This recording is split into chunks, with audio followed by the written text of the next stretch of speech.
Let's do Trev. it.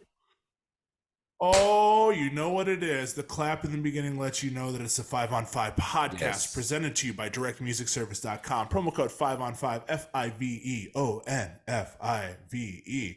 Go save some money. Go get you some edits on directmusicservice.com from all your favorite remixers, including some originals too. You're going to love it over there, I guarantee. And Trav, if you're on YouTube, go ahead and hit the like, hit subscribe, and ding the bell every time we drop a video.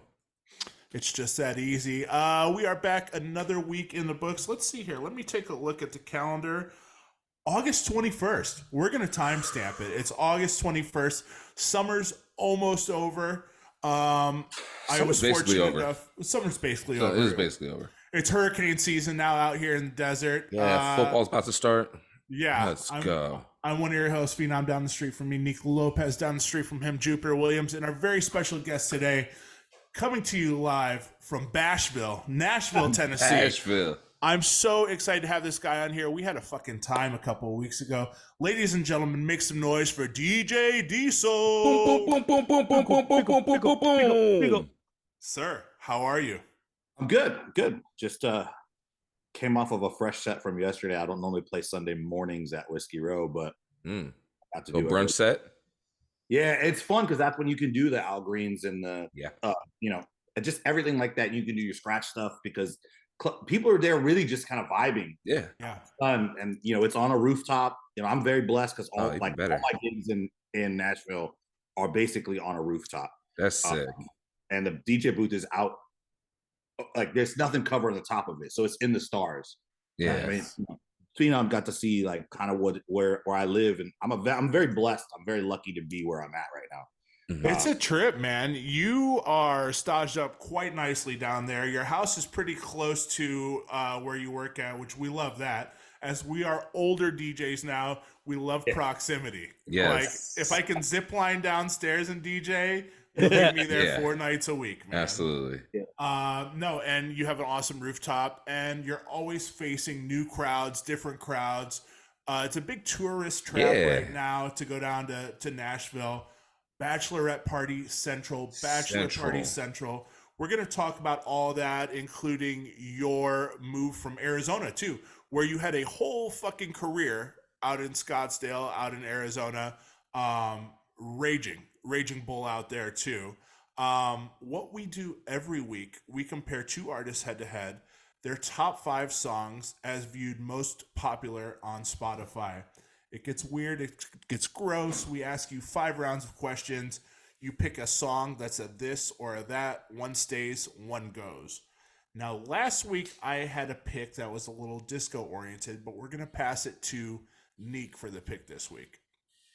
This week, I have Johnny Cash versus Jerry Lee Lewis. Oh, wow. Oh, I like it. Let's Damn, get Neek, into it. I'm putting in the earpods. Round 1. What do we got? Round 1. This is just for Diesel, though, right? This is for Diesel only. Yeah. This Diesel only, but I mean, I do want to hear these songs, though. So round 1, Johnny Cash versus Jerry Lee Lewis. Johnny Cash, Hurt versus Great Balls of Fire. Hurt all day. Cool. Trent Reznor said he did it better than him. Sum up all of your questions very quickly. It's going to be Johnny Cash all day. That has been in my life from my childhood. Him and Elvis, my mom, my dad, my aunts, uncles, it's been Johnny Cash my whole life. Like I was wearing black t-shirts all the time in school. People thought things was wrong with me. Man in Black. Man in Black. That's what it was. That the is coolest. That is the quickest matchup we've ever had. Yeah. A 5 round, 5 blanks. I like Jerry Lee Lewis, but it's just not. There's just so much emotional connection with them. I understand that. I love that. 5 rounds, 5 blanks. Keep it moving. If I'm messing up the flow, I mean, we can jump into that lightning round right now. We're still gonna No.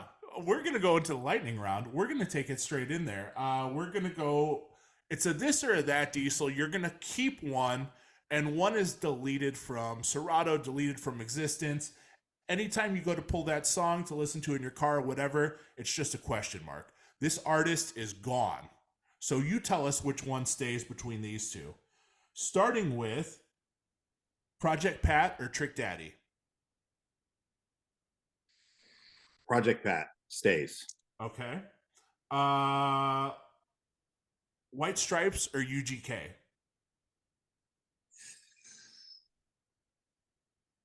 Man, that's a rough one. Both have contributed so much, like to Southern music in general too. Right. Well, are we doing White Stripes only, or does Jack White stuff afterwards still available to look Nico? at? White Stripes only. Okay. Well then. Oof, you got lucky today. Yeah, he did. That's easy. Oh man. Okay. Kesha or Young Buck? Catalog for the White Stripes is what I like it. Most people, you say White Stripes, you look at all of his catalog. Yeah. And if you're just taking the White Stripes stuff, that's a very small catalog. True. Right. No, you got lucky on that one. There's no Seven Nation Army though, so the stadiums would just be like, Yeah. Yeah, you're only getting Gary Glitter. They'll just play Zombie over and over. There you go. Oh. Yeah, are you getting are you doing Kesha or Young Buck? Oh, that's good.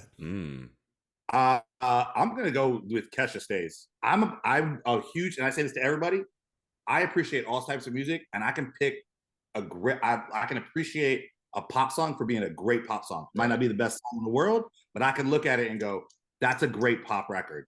And she had so many. It might have been Dr. Luke's records, but yeah. But she was on them and she was performing. Yeah. This is how you two know Nashville Diesel, artists. Yeah, this is how you know Diesel's a working DJ though, because he left a lot in the canon by keeping Kesha. Young Buck, you lose very little. You got two tracks. You could probably go. You could go plenty of nights without playing.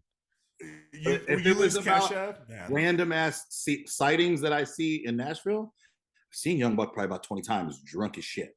That's fair. That's facts. Like there's many videos of. That's like seeing Latrell Sprewell in Milwaukee. That's just business as usual. That's just a Tuesday night. I fucking love it. Along the pop tip, Miley Cyrus or Harry Styles? I'd say keep Miley Cyrus because I feel like Harry Styles' music is all just recirculated 80s music, so that would still be around. Fair. You can kind of pinpoint. You can definitely pinpoint the influence for sure. Mm-hmm. A lot of Peter Gabriel, I would say. Yeah. David Bowie Yes, or No Doubt. I'm gonna go with No Doubt stays. Okay. Southern California kid, so I mean that was my first crush. I actually have a weird thing. I actually love the smell of perfume and the cigarette on a woman. While my wife doesn't smoke, but like I love that smell because going to punk rock shows at a young age, I was sneaking into bars at like 16. Like that smell was the first ladies and women that I was falling in love with. So like that kind of, while it can still kind of be a little gross, like it has that memory to me of like, oh, the first women that I had like my heart attached to smelled like that. It's got a little twang to it, like just put the cigarette out. Yeah, I get that. Yeah. Neek's never in. You're right. This podcast is already a fucking win. We can wrap it up right now. We have so many hot takes today to go over too from Neek's question that he had posted a couple days ago, and we'll get into those as well. But I want to keep it a little sticky here in the lightning round. Doors or Nirvana? Wow, you did. That's the hard one right there. I don't think I would have found my way to Nirvana without the Doors, so I'd say the Doors. Fair. Okay. Yeah, because I'd still have a lot of the Foo Fighter stuff. The same kind of thing. Like your catalog is great, but it's not deep, so you don't lose too much. That's what we asked. What was it? Last podcast with Greg, or 2 podcasts ago, when we were talking about Nirvana. Yeah. And we said we asked if Nirvana was still around, would they be the Foo Fighters? Yeah. Man, like I said, it'd be hard to say without really. It's really hard to say. Yeah. We didn't have social media. We didn't have the leaks of how True Dave's relationship was there. Like, right. And we've seen a lot of documentaries with Dave and how he's pretty much a leader. And was that going to happen? What would they even stayed together? Like would they have gotten? Yeah, exactly. Right. That's what I always wonder. Would Nirvana have even stuck together? Because Dave being the musician that he is, two talented people, are they going to stick it out, or are they just going to break apart and do their own thing? Who's to say? Who knows? It always seemed tumultuous, though. For the record, like even from the beginning, it was kind of like, you know, Dave wasn't the original drummer, either, right? You know, so that kind of throws a corkscrew in all of it, to where if we took Nirvana out of the equation, it would be Dave Grohl from Foo Fighters, and would Foo Fighters be that big? Yeah, true. That's a great point too. Also, I mean, I know this is very controversial to a lot of people. Hot take alert. Let's go. Nirvana's, like a lot of people say this, it's kind of just the Pixies, right? Oh shit, yo. We never talked about this right now. Okay, go ahead. Open it up. Open it up. What did Trav say? What does Trav say? Open it up. Open it up. Let's go. Let's go. You got it. You got it, D.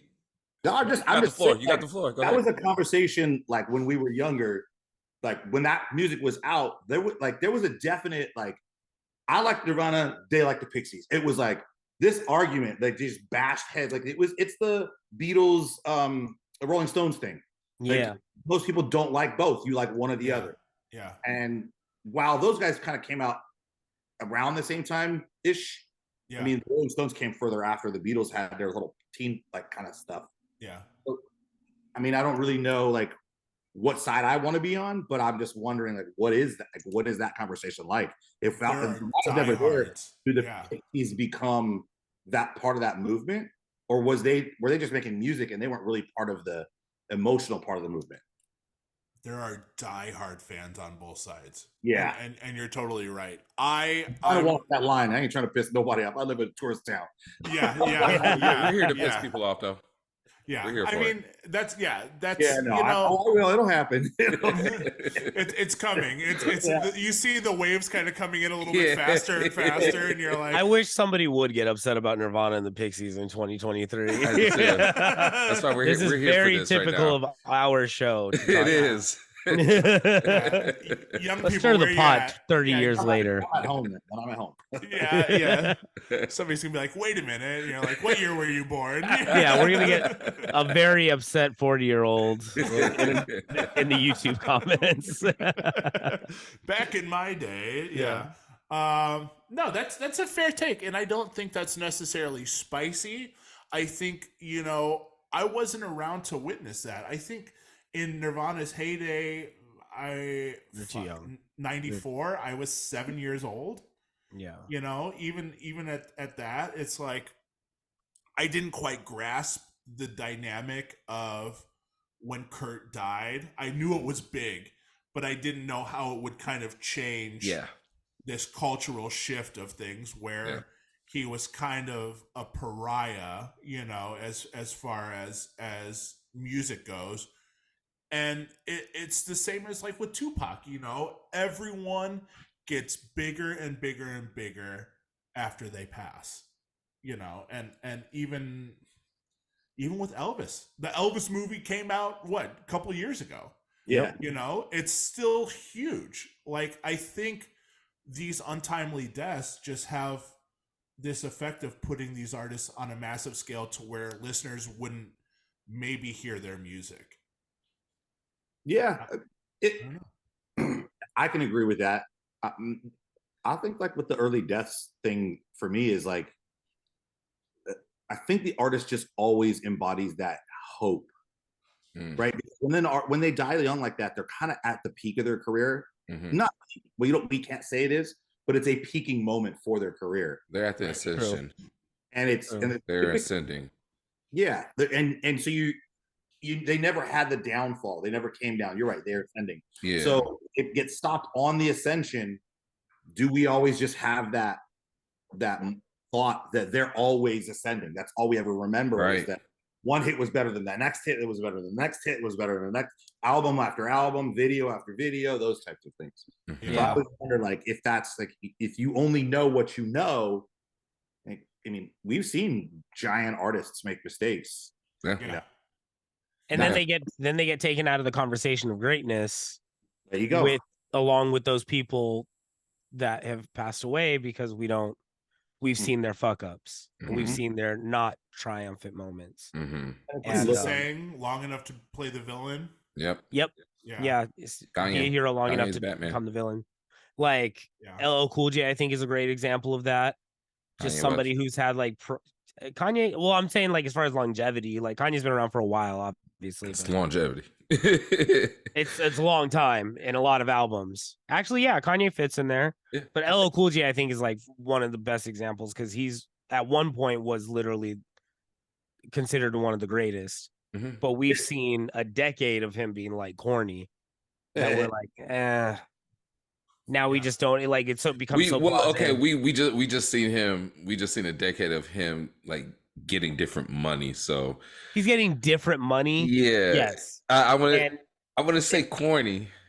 Like Love You Better. I mean, like corny in a sense of like love songs and like shit like that. Like it's money. He's getting his thing, but it's like not cool rap.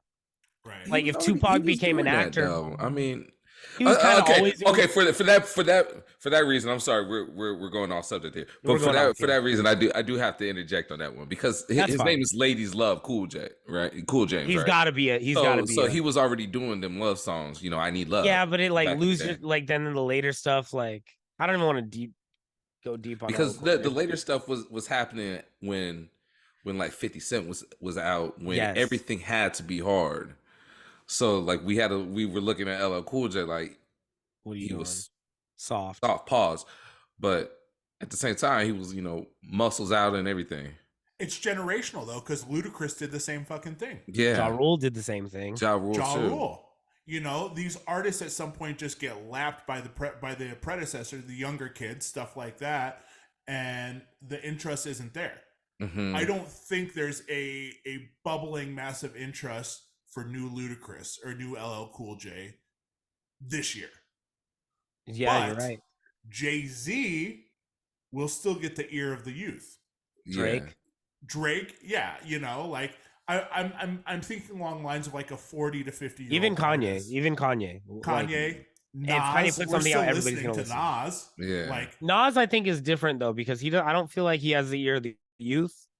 Yeah, maybe some of them, but not like kids aren't like, oh, the new Nas is out. It's like guys like us, and there's an overwhelming guys like us, and the resurgence because of the Hit Boy shit. We're like, yeah, we want that new Nas. Does it stop at Jay-Z then? That gets the youth and the old heads. I think so. Hit Boy, me. I think. Like, what's the connection that you're associating with the youth? Like, I can tell you right now, the 21-year-olds that I'm playing to on some of these college parties, like. They don't want to hear a Jay-Z record. They don't want to hear a Drake record. Like they want to hear Gunna, Lil Durk, like Glorilla, Ice Spice, Ice Spice, what Coi Leray, like that's their stuff, right? And I'm like, I get it, I understand it, but I just don't think like it's gonna be like when we were kids and the Rolling Stones released a new record, we were like, that's for my parents. I'll give it a chance if I really like rock and roll, but it's not gonna sound like it didn't sound like what was out then. It sounded like an older Rolling Stones record. Just like older Red Hot Chili Peppers records sound like an older record from the Red Hot Chili Peppers. It's not gonna sound youthful. So I wonder like if they would even really get that. Now, maybe like hip hop heads, I would say definitely. Yeah, I think hip hop is more more complementary to that in the sense that you could have Drake does hop on a younger person's record, and that's what he does to stay relevant, right? Does he give okay, let me ask this real quick. Let me sneak this question in. Does he give the 21-year-olds the ick because he's rapping in over 30? I don't think so. I'd be thinking that. I'd be thinking that, but people still the kids in my opinion, still fuck with Drake. Yeah. If Drake drops something, they're gonna ask for Drake. Yeah. Every single time. I don't think they look at him like that yet. If you look at the content of the new records, if you're really looking at like what they're talking about, everybody's telling on everybody, everybody's shooting. Yep. It's very in the streets, right? It is. I went to Memphis, so I hear like all the stories all the time. Yeah. Oh yeah, you guys are getting a totally different scope. In a long time. Drake hasn't felt dangerous in a long time. Not that he ever really did, but he hasn't put a record out where he's like, "We coming to your block." Like the records that are coming out now are samples with the Kardashians in them. Yeah, right. Yeah, he's reached a whole different planet. Yeah, I mean, it's not that they don't play well and they're not like okay records, but it's the tax bracket. Yeah, it's totally the tax bracket. It is. But and we're also as DJs, at any day Drake could jump on one of those records. He does it, or he'll throw them on his shit. Yeah. But I think it really does speak to the environment that we're listening to this music as well. Yeah. The songs that I'm referring to are songs that play in the club and the kids want to hear in the club versus what they want to hear on the way to the club in the car. Yeah. You know what I'm saying? Like, I think somebody might teach them the difference. There's a difference in the content. They need to learn the difference. That's what I'm saying. Yeah. They need to learn the difference for sure. But you into a place and it's all EDM, and you're like, why won't you play "Fuck You Mean"? Yeah. Right. Fuck You Mean? You're not gonna play "Fuck You Mean." Does it sound like I'm gonna play "What Fuck You Mean"? Actually, Diplo's remix of that is fire though. Yeah. Who's Diplo? Oh, I gotta check it out. Yeah, Diplo has a nice house remix to that song. It's as these artists get older and become legacy acts, they're tougher to digest for younger audiences, the pop crowd. People are still checking for Drake, but I think the House album was very polarizing for his crowd. I think there's some ears that never came back after that. I don't think so. I think the 21 Savage album completely turned that around. Yeah. I think anybody who was out on Drake and he dropped that, we were right back on him. I just think Drake had to put that album out just so that he can knock that off of his checklist. Here's my question. Do you get so big at a point in time where your team is so big that they're protecting you from anything dangerous? That is what they think. Mm-hmm. And that what dangerous also equates to cutting edge and pushing the envelope. Mm-hmm. So do you get too big in your career at a point in time where your team's just too big and you got because your team is growing with you too, and so I wonder that sometimes, but I also wonder because I'm not a Drake fan. I've never but as I get older, the more I kind of appreciate how long he's been around and how much appeal he has. And what I wonder is with most artists that become monumental is I stop caring once they get to a certain level of stardom. If they're pushing the envelope, I wouldn't know because I'm not even checked into what they're doing. Like The Weeknd got so big that his new shit didn't sound. It's just pop at this point. Drake doesn't feel that way to me. Like I still listen to Drake and I'm like, okay, this is gonna be big in the club. Yeah, I never think, oh, this is just washed pop nonsense. How does anybody listen to this? I feel that way about a lot of pop artists and popular songs. And I'm like, who the fuck is playing this? I don't have that feeling for him. And maybe that's just because it's hip hop. And hip hop to me isn't one of those. It has gotten to that point now where it's like my parents listen to that. I don't want to listen to that. Like the kids, people who have had kids that are now old enough to go to the club in hip hop and been like, that's my parents' shit. I don't want to listen to that. So it's kind of cringe. You know what I'm saying? Drake is one of those artists that's like right there in the middle where the kids also grew up listening to Drake and your parents were in high school listening to Drake. And he's the nice guy. So then he's a nice guy. He's never been a gangster, but he's gonna smile. You're gonna put on one dance, for them, and then you're gonna turn around and put on Rich Flex for your homies, exactly. Drake that's something for everybody. You can hear in the features that he wants to, but he knows that's not. He just knows goddamn well he's never been that. So what man? Did you hear him? Like he's always teetered or brought somebody on who is that person to solidify. Yeah. He'll talk his shit. He'll talk his shit it's in he's talking shit on Pharrell. Hafizan. Yeah, that shit about melting the necklaces and scared of the six or whatever. I don't know. It's still the Drake appeal isn't interesting. Drake is always going to have an ace in his pocket, and one of his aces right now is Lil Yachty, and Lil Yachty I feel like is really keeping Drake tapped in to anything that he misses. You know, so hip hop is moving so quickly these days that even Yachty feels like an old head to these kids. Which is why is it moving so quickly? Is it because there's just not stuff being developed out there? Yeah, I don't think anything it's a combination of that. good. I think it's that, but I also feel like it's a social media attention span. Yeah, things move so quickly, and trends die so quickly that things feel old like a few months from now. Yeah, it's definitely 15 minutes of fame. Like exactly. That was a hot video for 24 hours, and then and now it's like you're still playing that. I had some it was some song, I can't remember what it was. I was playing at like a restaurant or something, and we were having a conversation similar to this. It was me, another DJ, or maybe a manager. Yeah, a manager who was like my age, maybe a little older, and a server or a busser who's a kid. And he's like, "Damn, you're still playing that? That's old."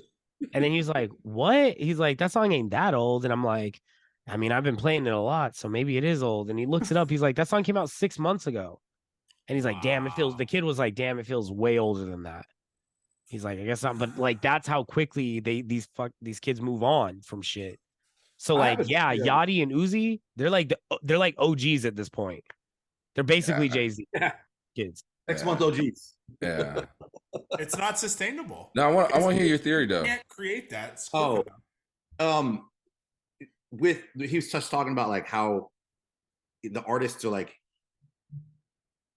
my theory is like that the attention span has gotten so small that they don't know what one of their artists being gigantic and growing, like we saw Jay-Z's progression from his first album to his next album to his, right? These guys are literally throwing out music so fast that one, you can't digest it. Part of that is because before we had this thing, all of us had to go crate digging. Like everybody has everything is accessible to them right then and there. Their entertainment is the iPhone, the iMovie. It's my movie, and then the apps, all those apps. Everything is all about me. So when they hear one thing that they don't necessarily like, me and Colin were talking about this, like in the nightclub, like it's something they're so used to being able to skip the song or I don't know, put it back, change the validation. That in the nightclubs is kind of the only place where they're getting challenged on what their idea of good is, right? Because everything is so streamlined to us, and it also causes like disconnection in people. Because I don't know how many times I've developed a friendship with somebody that's like regular or another DJ over a disagreement about them with music originally, right? Yeah, and that's kind of where that came from. I was like, well, why do I keep having these?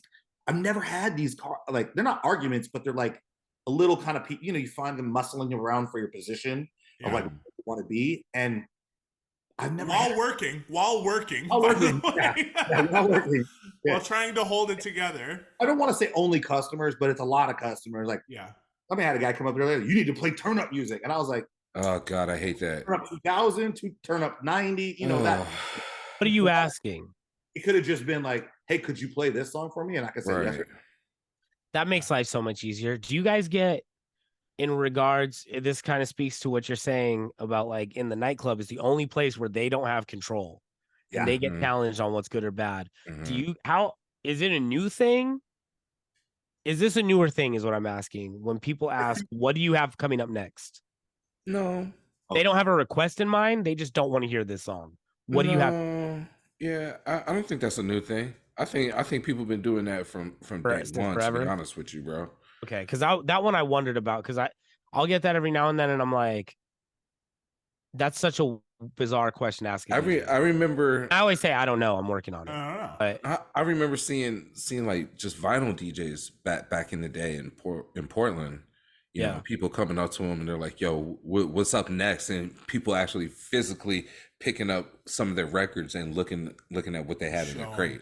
So I think that's such a strange question to ask a DJ. But like, definitely.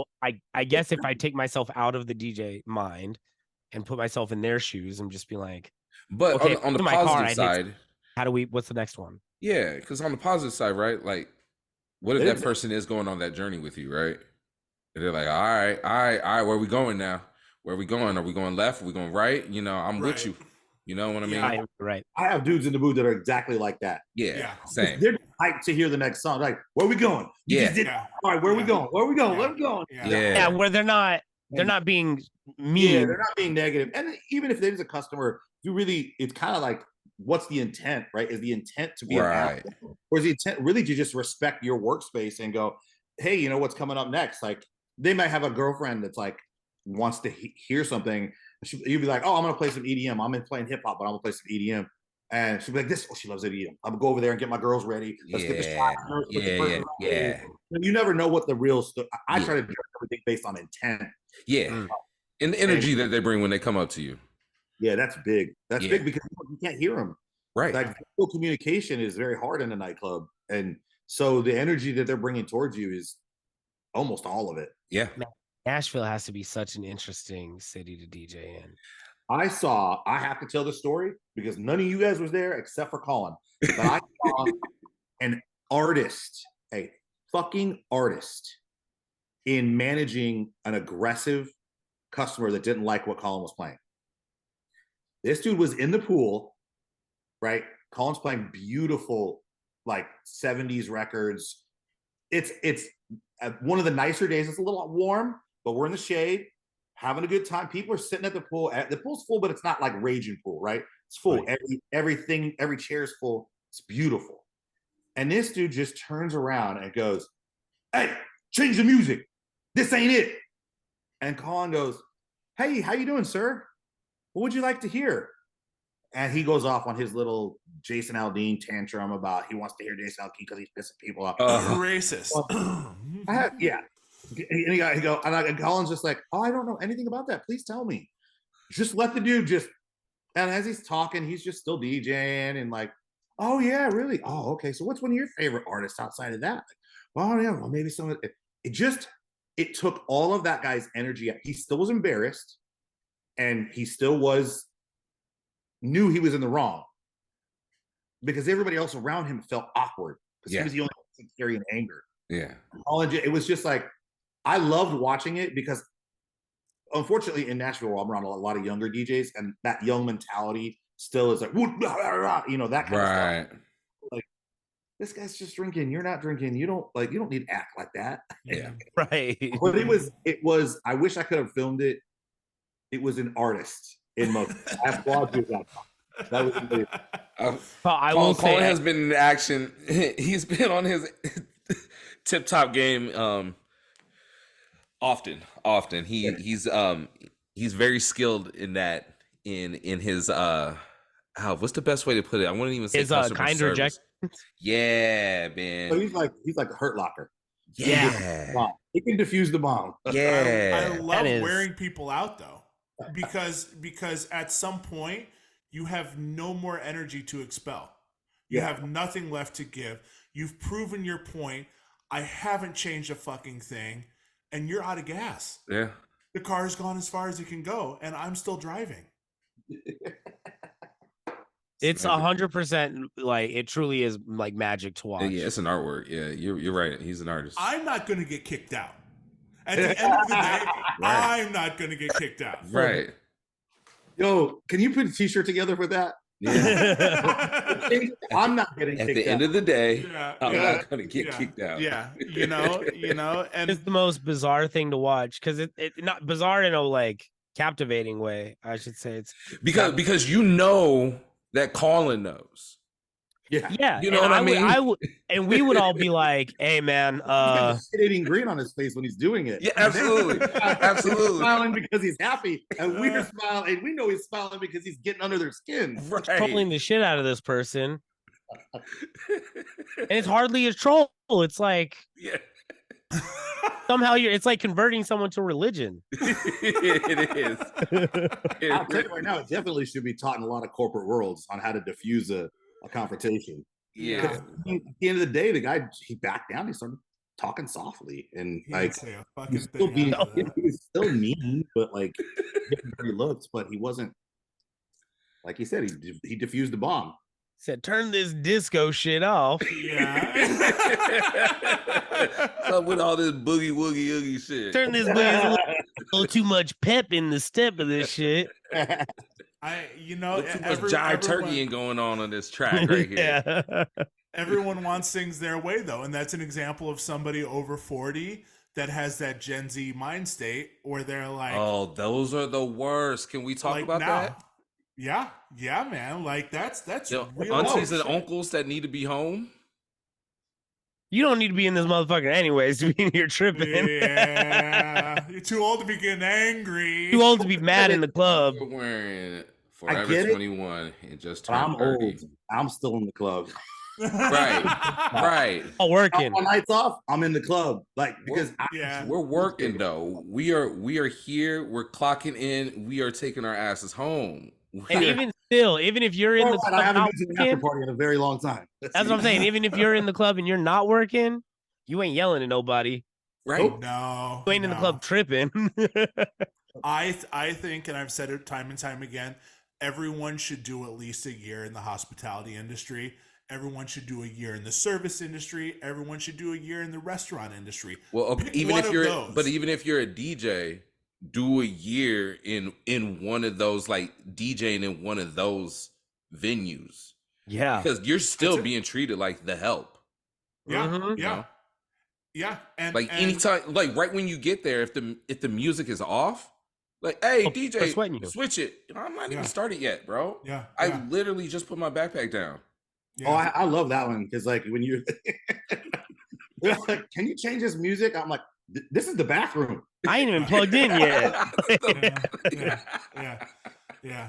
Dude, it's like the general population can't wrap their brain around why you're insulting them with what you're playing. Only them. Yeah, this is directed at me.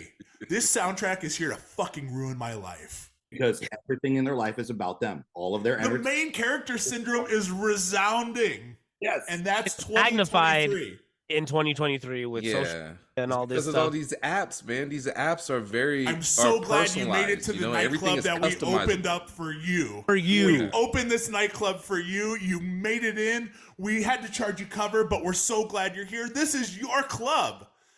It is bizarre. I'm here to change the music for you. It is bizarre. It is infuriating. Disregard the fact that the dance floor is fucking full right now, and people are red in their face from screaming the fucking lyrics to the song. But I want to hear what you want. Mm-hmm. Colin, who hurt you? Yeah, man. What do you do? What do you do? Give me 30 seconds. We'll change the song. Had a little bit of more emphasis to it, man. That one was honest. That one was from the heart. It was. I guarantee that the grand stage, the final boss of that is Nashville, Tennessee. If it's not Vegas. This is my bachelorette party. I want the music change. Yeah. It's a simple solution because most of them, I will be honest, like most of them have one responsible girl in there that's trying not to get embarrassed. She's probably the one with the best job. She's probably the one paying for most of the stuff too. Yeah. That's the one that you end up being best friends with. So you just get that girl your best. Yeah. Right there. You keep her on the side. You keep her in the DJ booth. Honestly, I've done that before. Like, yo, just stay right here. Go get your girl. Yeah. Just stay right here. And I see someone then wilding out in the corner. Hey, go handle that over there. So my the chaperone. The chaperone. That one's cool because that one always pulls you aside and they're like, I'm so sorry. Ashley is. Yeah. Ashley's she's had a couple too many Four Locos tonight. Like, you're doing great though right now. You're killing it. Don't listen to her. She's drunk. You're like, oh. Don't say. Off of alcohol? Yeah, right. Drinking alcohol tonight? You're like, oh, that explains a lot. And of course, her girl hears it. I'm not drunk. Yeah. Becky, stop it. Yeah. Money talks. Money fucking talks. At the end of the day, we say all of this, and we also say there's a price tag that can change things. Oh, yeah. There is. There's a price tag that can change. What did you do one night? Because I think you we're able to swindle, I think, $100 off of this one dude, and we were at, I want to say Psychic, for noodles one time, and he got $100 off of this guy, and it was a slow night, and it's like, oh, night around. Yeah, that's true. The price will change everything. All these complaints only come when they're for free. Right. I did the exact same thing yesterday. No for 2 hours, and then the bottle service girls got there, and I was like, "You buy a bottle, and then I'll play your song for you." It was like an Indian song that I downloaded and played. Of course, yeah. And then all of a sudden, two Magnum. There was 2 Magnums of Casamigos. Yeah, that's expensive. I'm like, yeah, it's Tourist Town on a Sunday afternoon brunch. I was like, hey, they sold you guys 2 bottles. Here's a little Punjabi MC for you. No problem. They're the boys. Yeah. Enjoy. Harm no foul. If I gotta look up the name of that dude was, that part in the City Girls where one of them is just offbeat, like so offbeat. It happens often, but yes. Yeah. Yes. This had one of those too, like, even though I didn't know what he was saying, I'm just like, yo, like whatever he's doing, like whether it ain't on beat. It is not on beat. Like it is. It's not it is fighting the beat right now. You're trying to mix anything else in, and you're like on the table. Just That is so funny. Those are the best nights sometimes, man. I need to come to Nashville because I just can only imagine the demographic. Can we make a boys trip out there? Absolutely. Get out there. I mean, I have a bachelor party coming up. When is this? Oh, wait a minute. Are we doing it in Nashville? I mean, we could. Good. Let's go. Trav, when is this? Like I didn't fill you in. I know. Wait, what? What do you mean he's getting married? Like I didn't do the RSVP right when he sent me the link to. Like you're not a fucking groomsman in the wedding. Married. What is this? That's weird. Yeah. Who's that? I don't know why. God damn it. When is this? Shit. Well, check your email, Bruce. That's yeah. God damn it. No, outside of that, though, Diesel, you dealt with 2 major cities, and we should talk about that. You did 11 years in Arizona for Riot Hospitality as DJ and entertainment director as well, correct? Yes. Cool. That's a beast of its own. So tell us the main difference between Scottsdale's crowd and the crowd from Nashville, because I feel like there might be a little overlap, but maybe not. Scottsdale's crowd is if it wasn't a Friday or Saturday, you were playing to ASU kids. No matter whether you were in Scottsdale, Tempe, Glendale, whatever. Like it didn't matter. You were playing. Those were the only kids going out in Arizona. Yeah. Like Wednesday, Thursday, Friday, or Wednesday, Thursday, and Sunday night. Those are the only kids going out. So that's like the major difference. But it kept me plugged in youthfully with the music, and it keeps me still plugged in because all those people I'm still kind of friends with just here now, the younger crowd. But I mean that's kind of the main difference. This one is like in Nashville, you kind of like I don't have the same set, but it has the same sound. Okay. And records are placed in different places, but like there's a lot of and then it's like, okay, you take Journey out, this Journey Out remix, and you put this new Journey in, the same song. So it doesn't get and the staff I think here is a little bit more used to like understanding that it's basically a new crowd every week. It's not the same Friday that you saw last Friday that you saw the Friday before. One of the things that the company was really, really concerned with was had the DJ staying fresh, and I always had to get on them. Be like it was like every 2 months I'd be like, hey guys, it's time to refresh your sets up. Like just a reminder, because unfortunately, in Arizona, I don't know why, but the bottle service girls and the VIP hosts have so much control over the music. Fam, it's not just Arizona, man. Like this is an epidemic. This is bad. It really is, man. I fucking hate that shit. It's a political thing I don't understand. Yeah. I don't understand what the company gets out of it outside of social letting media employees feel like it's kind of the same thing as I'm like, have a relationship with your owner. I mean, we're going off on a side tangent now, but like like, I'm big on like the thing I tell everybody because of the entertainment director thing is like deal points. What are your deal points? You come into this gig and I offer you $300. I'm not offering you $600 in 6 months just because you're doing a great job. You're doing a great job. I'm getting a fucking guaranteed gamble, like a win. I'm getting a deal. And so when you come in and you want to make $600 or $1,000 or whatever it is, hey, I'm going to start at this rate. In 6 months, I want to be here. What are my goals? Like, how do I get there? What do you want to see out of me? That's that relationship you need to have with like the ownership. But you don't do that. You can't do that with the VIP host, with the bottle service girls, because they're not the ones controlling that. But yet you kind of get handcuffed when they're controlling it and owners going, hey man, why are you not doing a good job over here? It's like, well, you listen to this person over here and they're telling you that this is what they want to hear and this is what I'm playing, but now the numbers aren't showing you that. You know, on the backside of it, I understand the backside of it a lot more than most guys even get to see budgets and profit and loss sheets and things like that I had to go over. You know, I unfortunately the evil villain that was trying to put a dollar amount on you guys' creativity. And that's hard to do, you know, but I was a proponent for the DJs. Like nobody was going to walk in and be like, he's terrible. He's fast. No, we're not going to do that. We're going to sit down, we're going to talk about this. We're going to figure out what's going on. You're not going to fire one of my guys for no reason. Let me ask you this real quick. How much of it does weigh on the DJ? How much of it is on the DJ when it comes to the number? Like when you're looking at that? It's the first thing that they want to change every time. Right. So I think that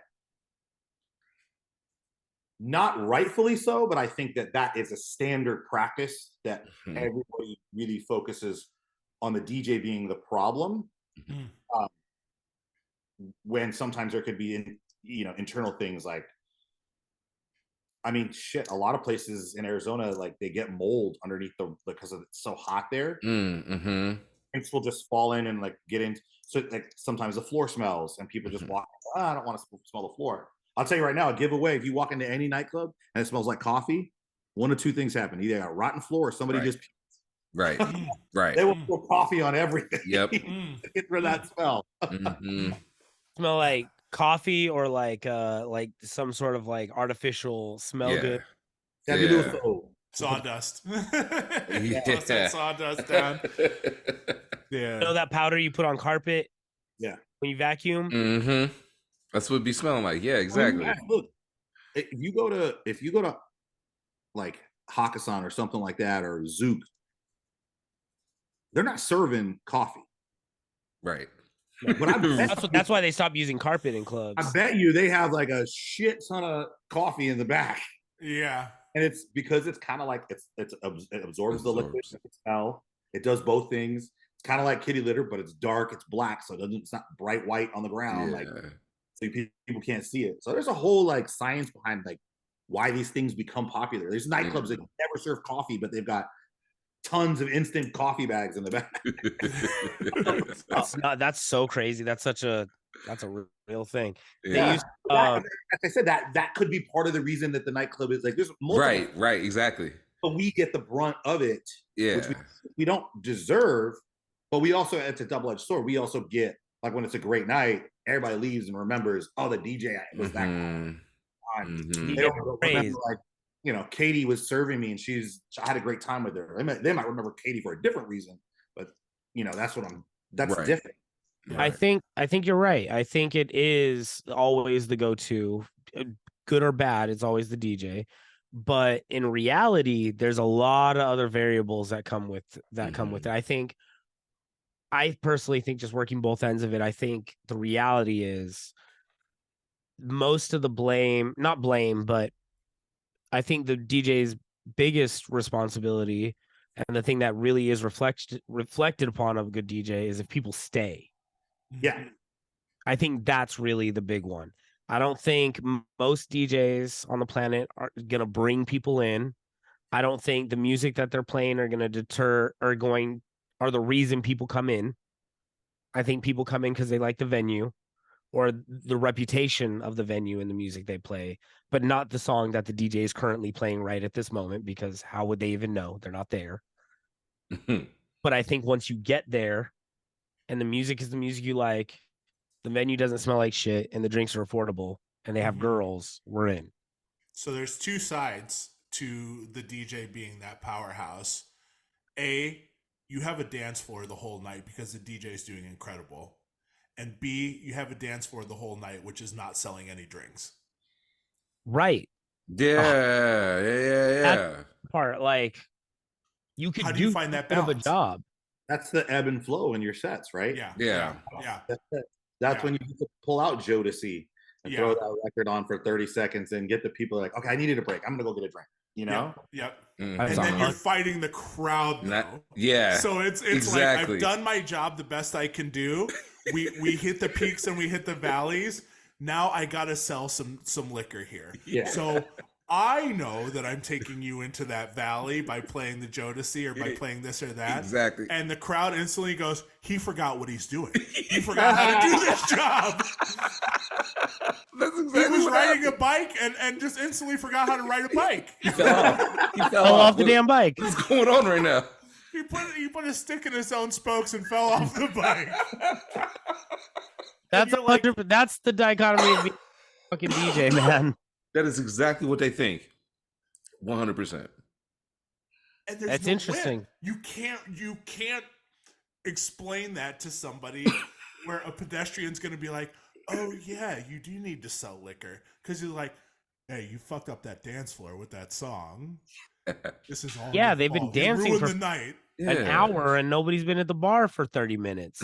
What is the like the bartenders are dancing? Yeah. That's why I love open format, because you can do that without doing the valley, right? You can do an open format. So there's people that only want to hear the hip hop records that are in the club, right? And they'll pay for that 10, 15 minutes that you're putting, however long you're playing it. Some people half hour, some people 5 minutes, whatever. And then they'll rotate. So you play a little EDM track. Then, maybe I want to play, in Nashville, it's true open format. And I think Colin can probably help. I would hope that he agrees, but if not, it's okay. It's true open format. I could have gone anywhere at any point in time. Yeah. Like, it didn't matter if I was going to play a CCR record or if I was going to play a Kesha record or if I was going to play everything.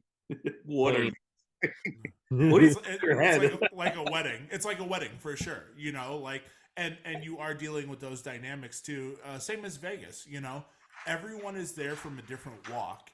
And best case scenario is we all get you centered around one song that we can all get on the same page before we take you somewhere else. So I'll play ABBA, Gimme, Gimme, Gimme, or something, Dancing Queen or whatever. We got you all on the same page now. I'm hoping you stick with us. Right. I'm hoping you don't peel off. Right. Now, mind you, the bartender is like, fucking sell some booze. Like, now that we're all on the same page, we're not all on the same page. The bartender's like, see, that's why I always feel like the DJ gets way too much flack and credit, like at the same time, because like a successful night isn't just on the DJ; it's on everybody. Right. It's on the entire staff. I've had those like where, hey man, I gotta get you to come play my club. You gotta play my club, man. You're killing it. You're ripping it here. And I'm like, okay. I go and do the same set at their club. And they're off the main strip. They never promoted. Exactly. Playing for nobody. Friday night. And I'm like, okay, well, you know that this isn't like just, I don't bring 1,000. I didn't bring people. They could have literally had a clown up there playing Spotify on Friday night. Oh, yeah, you need to play my club and bring all those people with you. Yeah, bring all these people with you. They could all fit in your car, right? Let's go. You guys know Diesel, right? You guys all live here, right? No one's on vacation, right? This bachelor party, you guys are all from Nashville, right? You're having your bachelor party tomorrow, right? Yeah. You guys gonna do it again next week? Yeah. We're gonna drop $4,000 every shenanigans from here until the end of the year. Yeah. That's There's no one drawing like that. Even the biggest names in fucking in nightclub out here. Yeah. Friday night at Omnia is going to be Friday night at Omnia, regardless of who's playing. Right. It could be Cascade or it could be fucking me. It's gonna be fucking cracking. It doesn't matter. The DJ gets too much credit. Yeah. And I also think they get too much flack when it goes badly. Like, it's fucking a hurricane outside. Cascade could have been there. It's going to be slow. So what's the solution to the problem then? I mean, we can talk about the problem over and over. Yeah. What's the answer? I mean, get more people of our intellect into those positions. How do we make it valuable? Outlaw DJ. Riot. Outlaw DJing. Outlaw DJing. We've had enough. We've seen it. Yeah. We've seen that. Enough of that. I don't know what the solution is, but I think recognizing that the blame or the credit goes to the problem and the location as a whole, not just the guy playing the music, because that's ridiculous. Like he can't be your promoter and your menu creator and your service person and expect him to be on top of his game with the music and the job that he has. Come on. The DJ director, though, is one of the best steps they can take. Yes. The DJ director, where it's like, this guy's in this role, but also he knows from experience what the hell's been going on. And I think that's a step in the right direction when shit hits the fan and they can be like, it's the DJ's fault, and you step in and you're like, actually, it's not. I think the position of resident has gotten kind of lost. Like a steady fucking, that's our guy. Everybody else is a guest. This is the guy who knows this room front and back. I think that position has kind of been lost in nightlife. And because residents, for me, the way I explained it to all my partners was always like, do you want a guy that works here once a month or once every 6 weeks and decides one night he's going to get drunk and decides, well, fuck it. If I lose this gig, it's 1 gig for me. Right. Here, I can fill that next. I got 60 days to fill it, or I got, a month to fill it. Who cares? I'm just going to do me tonight. Or do you want the guy that's there every Friday and invested in making that Friday the best Friday so that he has a brand for himself to do that? Now that's partially on the owner to look for that guy and sell that to that guy, sell them the dream. Like, hey, we're committing to you on Fridays. Like, we're building an identity for this club, and a big part of it is you. A part of it, yeah. So let's, not to drink too much or not drink at all or whatever you want to do. Let's, get you in early to make sure the equipment is right, or, what equipment do you need? Like, they only want, it's like every owner for everything. They just want the pieces that they want. They don't want everything that comes along with it. And that's because with that, you end up getting like, a built-in guy, because you're going to have your guest DJs, and that's your guy to like guide them. And like, you have somebody to be like, hey, what's this room sound like? You could do this, and if you want to do something else, I can, when I close tonight, I'll lead us back, You also have a central point of contact. So, all of the information going to all the DJs is coming from one point. So like, if this dude says, oh, I was told I was going to work and this other guy's booked and now you got a conflict of it, like, you have somewhere to go to. It's not, it takes the blame and the not the blame, but the responsibility off the owners or the, chief operating officer or CEO or whoever you want to have it. They don't have that anymore. So you have somebody that just focused on that entertainment and having that communication. So these guys feel more loved in the company because I can give them the attention that they need, where when you don't have it, you say something and you just never know if it's going to get changed or if it's falling on deaf ears or if they're too busy to, oh man, I'm dealing with a lawsuit right now, or I got to do, the cops are here for this thing over here. And you're like, okay, well now I don't feel heard. So then you don't have that investment in the company. So it's bad for both of you guys. A lose-lose on each one of them. So that's just a lot of stuff that I had to develop on my own, was like, who am I as a person and how do I get these guys to respect me without being an asshole? And so I had to grow and change. That's why I can still drink in DJs, because I learned how to deal with my inner demons a long time ago. Yeah. Work that part out. Yeah. It's I wasn't gonna help. They were gonna fire me if I didn't figure it out, man. And I was like, okay, they ain't trying to help me. Right. I gotta do it on my own. So I had to dig in and start doing all the work, Yeah. That's saw a lot of those instances where people couldn't handle it. It's like, you might have been the guy for the job if you worked that shit out. Yeah. Did you see that a lot? But drinking suspensions would cure them very quick. Yeah. Right? And basically, I saw one of you guys' clips where you were talking about being sober and stuff like that. That is a solution to a lot of the problems with the DJs. I'm not going to recommend it for everyone. I mean, I drink when I DJ, but I do a very responsibly. I think you all need, like, everybody needs to figure it out for their own reasons. But I will say that I can't remember a problem that I've had with a DJ outside of maybe 1 or 2 in 11 years that didn't have a drinking element to it. That's how guys just shoot themselves in the foot. You know, that's that mentality of like, oh, I'm the party guy. No, you're not, dude. No. You know, often I talk to my friends on the weekend, 0.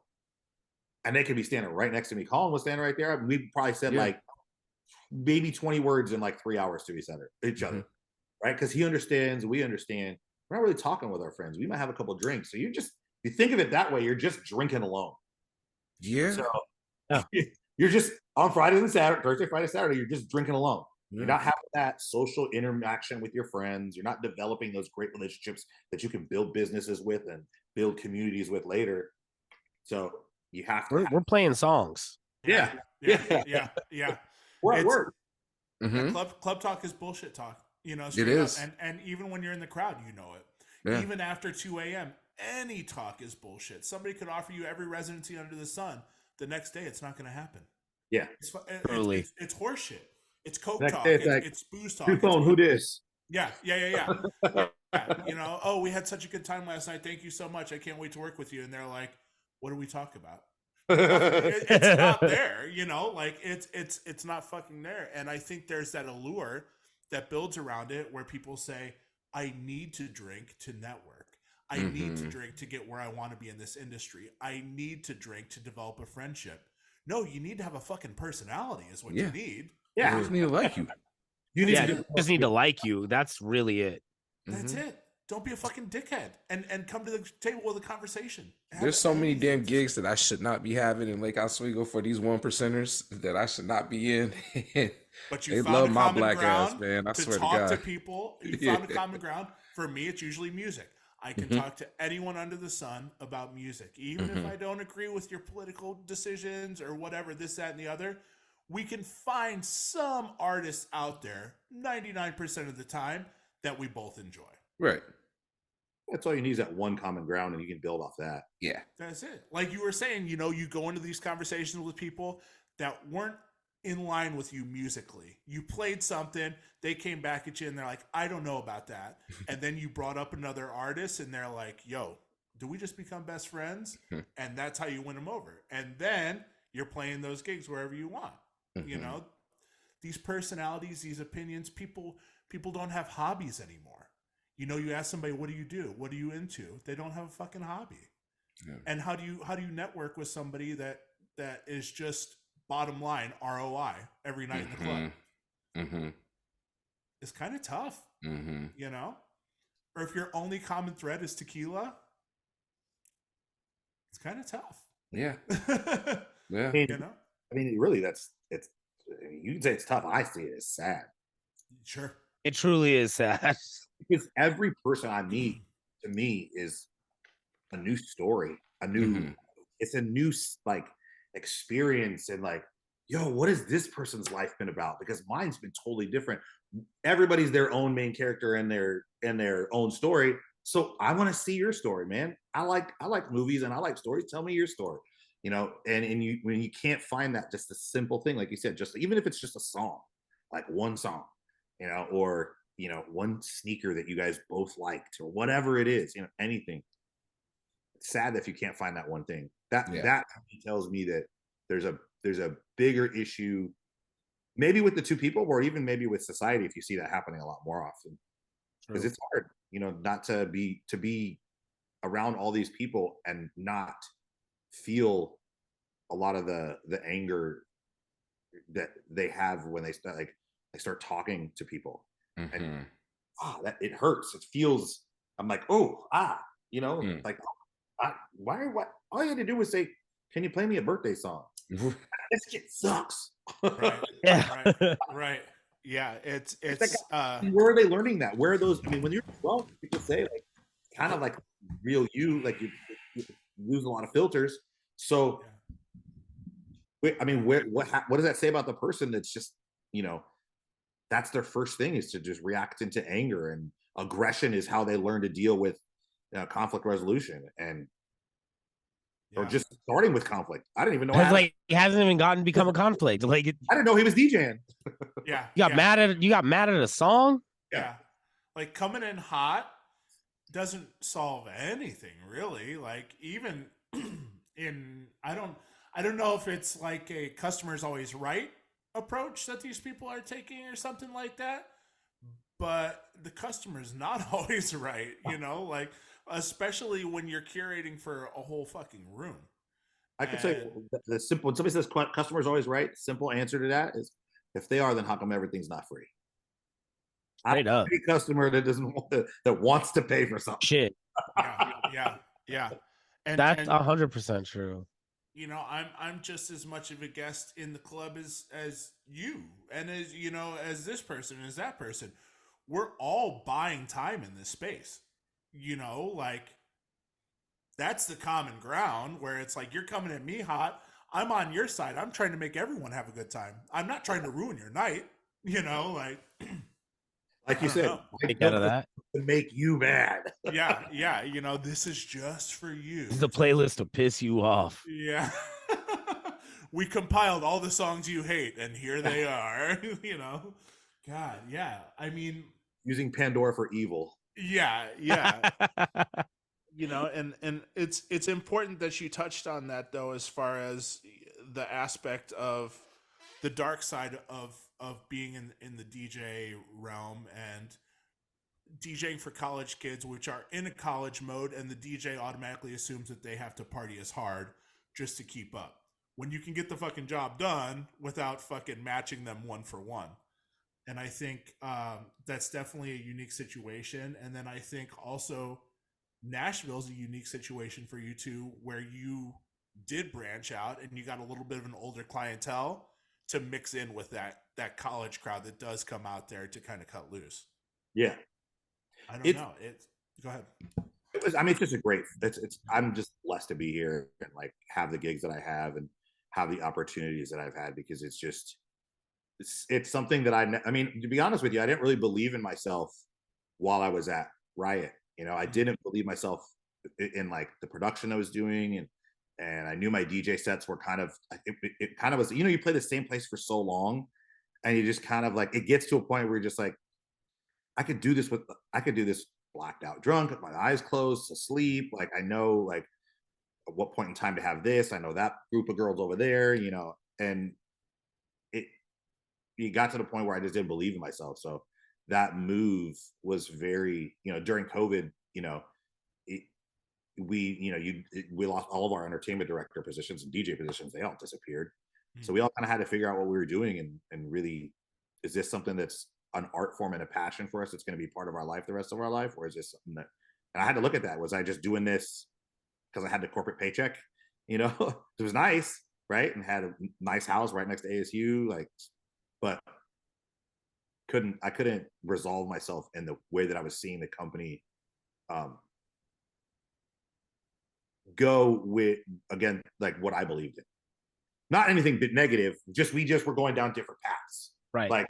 I was going this way on my path to discovery or understanding myself, and they were going this way in their path of understanding the company and making the company into the behemoth that it is.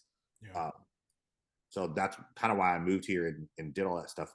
And I do remember, I came here a lot, so I knew this was the crowd for me because it was a little bit older crowd.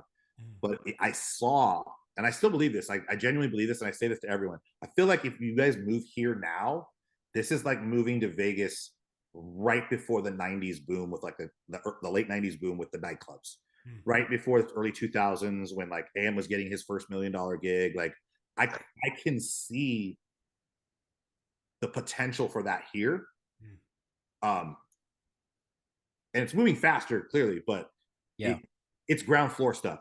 Like right now it's all mom and pops, but you've got, Taos moving in, like, so there's, I think MGM has got something coming here, or like a Caesar's Palace or something like that. They're pushing gambling through the state right now. I don't know whether that's a good thing or a bad thing, but you have so much music culture here that, we took you to somewhere that was, it's literally called Redneck Riviera, but the guys that play there were fucking amazing. Yeah. Pulled off Stevie Ray Vaughan. So that culture revitalized my love for the music and started. And I was like, oh, I love country music, but I can't play it in the nightclub. So that's when I started doing a lot of more of the, I guess everybody calls it EDM name. I don't know if I like that name. EDM. It's a fun name, but I'm glad you brought this up because this is something that blew my fucking mind. You weaved country so fucking well in and out to where you can have them by the fucking Stones and it's a fucking honky tonk song. And then you bounce back into house or then you bounce back into pop or something like that. And you don't miss a step. Not everyone can do that. And I know we've mentioned some of the kind of pioneers, some of the forefounders of it being like DJ Silver and acts like that, you know, which were really incorporating country more. It's a fucking roll of the dice at the end of the day. You know, it is the equivalent of playing a jazz song in the middle of your set where you're like, hey, we're going a different direction here. Just fucking trust that we're going to pull this off. And you do. And did you get an early taste of that in Arizona? Were you tapping into that at all? Or was it strictly once I moved to Nashville, I'm working in country? So I don't know if you guys know DJ Steele. He passed away during COVID. He was one of the people that had an enlarged heart and didn't know it and then got COVID, and unfortunately. He was really big Arizona DJ. Fashion knows who he is. Z-Trip knows who he is. Like, he came up with those guys. He was running the countryside. He was more into country music at that time. I've been into country my whole life. When he passed away in COVID, when we reopened, I took over his gigs at the country bar because we didn't have anybody else that could do it. And I looked at it as every country song was the equivalent to an old AC/DC song or like a rock song, right? So an AC/DC song or a Bon Jovi song or, you know, whatever, White Snake song, whatever you want to call it. So that's kind of how I got the flavor of it. I did a couple different country like events, and I was there when we first opened Whiskey Row doing country every night. It's been ingrained in my like blood and my DNA since such a young age that it kind of always found itself into my sets. You know, you get the one song for yourself, and I would always know which one it would be by looking at the crowd. Like, oh, okay, this crowd's more into hip hop stuff, so like I can play like a more like a really good. There used to be a Dizzy Rascal drum beat of well, it's a big beat, right? Oh yeah. But that's Billy Squire. Billy Squire, yeah. It's like the drum beat, that one with Friends in Low Places. It's almost like it's not a country song. You throw a hip hop beat underneath it, people get it, they get the sample of it, they get, oh, right, okay, we went a little different direction here. You know, there's a guy here that did Wicked the Instigator. That guy does a lot of he did a lot of Johnny Cash stuff a long time ago. So I was able to sample some of it. It wasn't something that the crowd wanted until we were doing things like block parties, like 4th of July block parties and things like that, where you'd get more people out that weren't necessarily nightclub goers all the time. Yeah, that makes sense. I don't want to get too long-winded about it, but it's dude, it's a DJ podcast. You can get long-winded about this shit. Is it you can edit it. Are you mashing up? Is that? Yeah, so I was making mashups. I didn't believe in myself so much in Arizona that I didn't want the DJs to know that it was me making these edits. So I came up with Super Okay from DMS. So there's DMS stuff that's on Super Okay, which is all mine. Shout out. That's yours? I didn't know that. Wow. Look behind the green curtain. It was because I wasn't confident in myself. And so what I did was I let it ride for 2 or 3 years. And I think Warren Peace was the only person at the time that might have known that it was me. And we didn't really have that great of a relationship. He was just the dude I emailed. Yeah. Right. So, like, and I was like, okay. So I would just go to my friends and I would just type in Super Okay, and they'd have bang, just a list of everything I've made. Wow. And I waited like 2 or 3 years to like finally tell people, and they're like, there's no fucking way. And I was like, yeah. like these classic records that you're losing that were like that I made edits of. They're just edits. Like I didn't do anything to them, but it was where I started my production career. And at that same time, I was a huge Crooklyn Clan fan, huge, because Z Trip basically started mashups. Right. So being in Arizona, it's kind of was always there, and people already kind of were open to. I mean, I moved there in 2004. The DJ scene wasn't really cracking off in Arizona.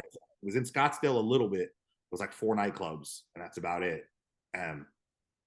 But I got in with bed with an owner that had like it's called the Library, and that was the bar, and the girl dressed in the little skimpy librarian outfits and her school outfits and stuff like that. And he just walk up to me like in the middle of Mississippi, play Bon Jovi right now, and you okay, slam into Bon Jovi, and then people would go nuts. And I was like, yo, like he knew he couldn't DJ, but he knew what he was building, and that really gave me into like, okay, well, I'm gonna start making mashups. So I made mashups in like 2004. So I've always been producing stuff, and now it's just a lot easier, and I can do them really quickly. And like I was telling Colin, like, the country ones I do, I don't do aggressive. Like I don't try to make them hard songs. I try to enhance the song that they have. Like, so if it's a love song, I'm gonna try to find something that's pretty and beautiful that I'm gonna mash it up with, that's in the same key or even has the same melody. I really love finding songs with the same melody. And I just showed Colin one the other day that's actually gonna be on the Fade University mix tomorrow. It's Four Non Blondes chorus has the same melody as Daft Punk, One More Time. Oh. And no, I made the mashup just because they were in the same key. Because it was not realizing they were the same melody. Yeah, and then they're not necessarily the same key because I used the BTJ whatever, some like one remix that came out last year, and that one was, and it was in a different key. Whoops, I didn't mean to do that. Where that song is in a different key, but the melody was the same. And when I laid it on top of it, I was like, oh my God, this sounds really good. Wait, why does it sound so good? Wait, this is the damn melody. It's right in the melody. When I find that, I'm like, that to me is gold, because it's I don't want to waste One More Time. It's a great record. It works almost in every room. Yeah. So that almost doesn't feel like I'm wasting it, because it's just enhancing another song, and then I can go into One More Time after that or start before it. But it might not be exactly the same, but it's like really, really close to where people. I just love finding that stuff, right? Finding stuff that kind of has a serotonin like drop to it, like it gives you that, because a lot of the country music that I'm remixing and mashing up is, it's about love, it's about heartbreak. And some of them are about drinking and fighting and fucking, but a lot of them are just about heartbreak. And it's hard for me to have a heartbreak song that's like kicking the club's ass. Yeah.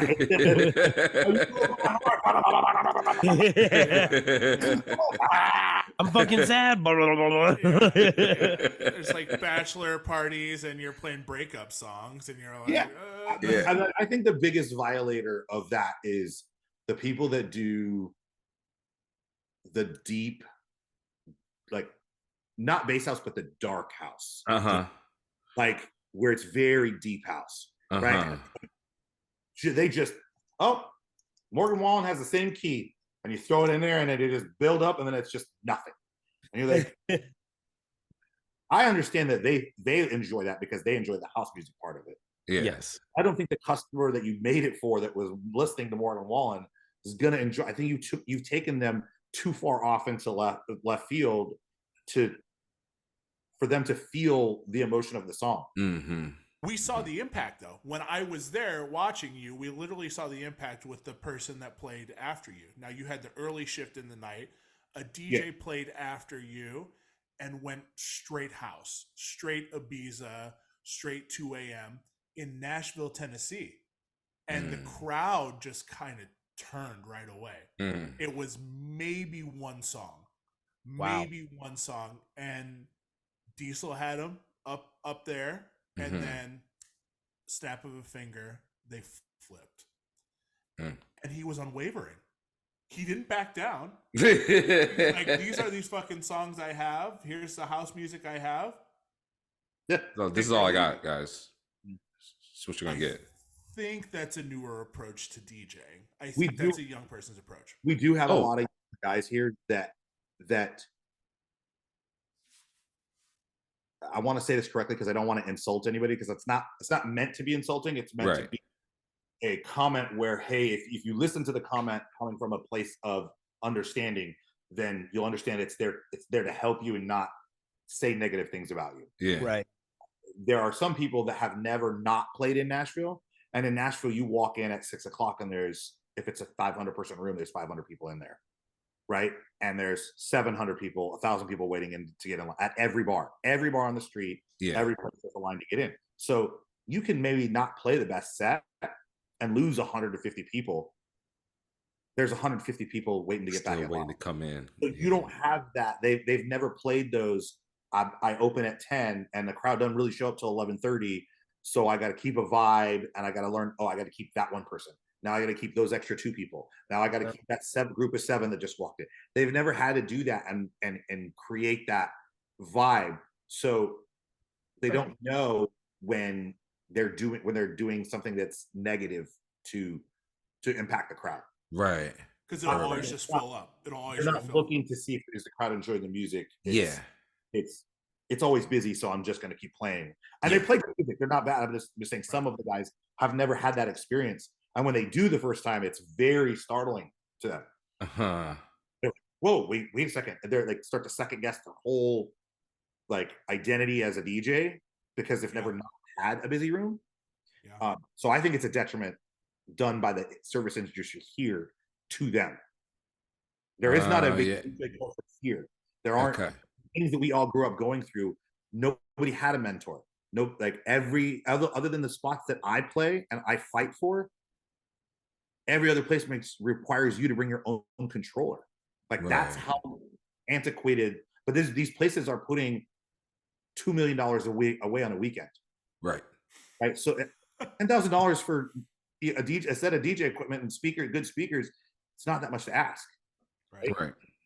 But they don't see it that way because they've always gotten it for free. Right. See, you want to play here, so I will have to interject. It is tough too because I do see the other side of it. With these younger DJs, all they know how to do is play on the controller. Yeah. You know, so I do see the other side where if you're the club owner, I'm not going to worry about getting equipment because all the younger guys that I'm going to be hiring is going to bring their own.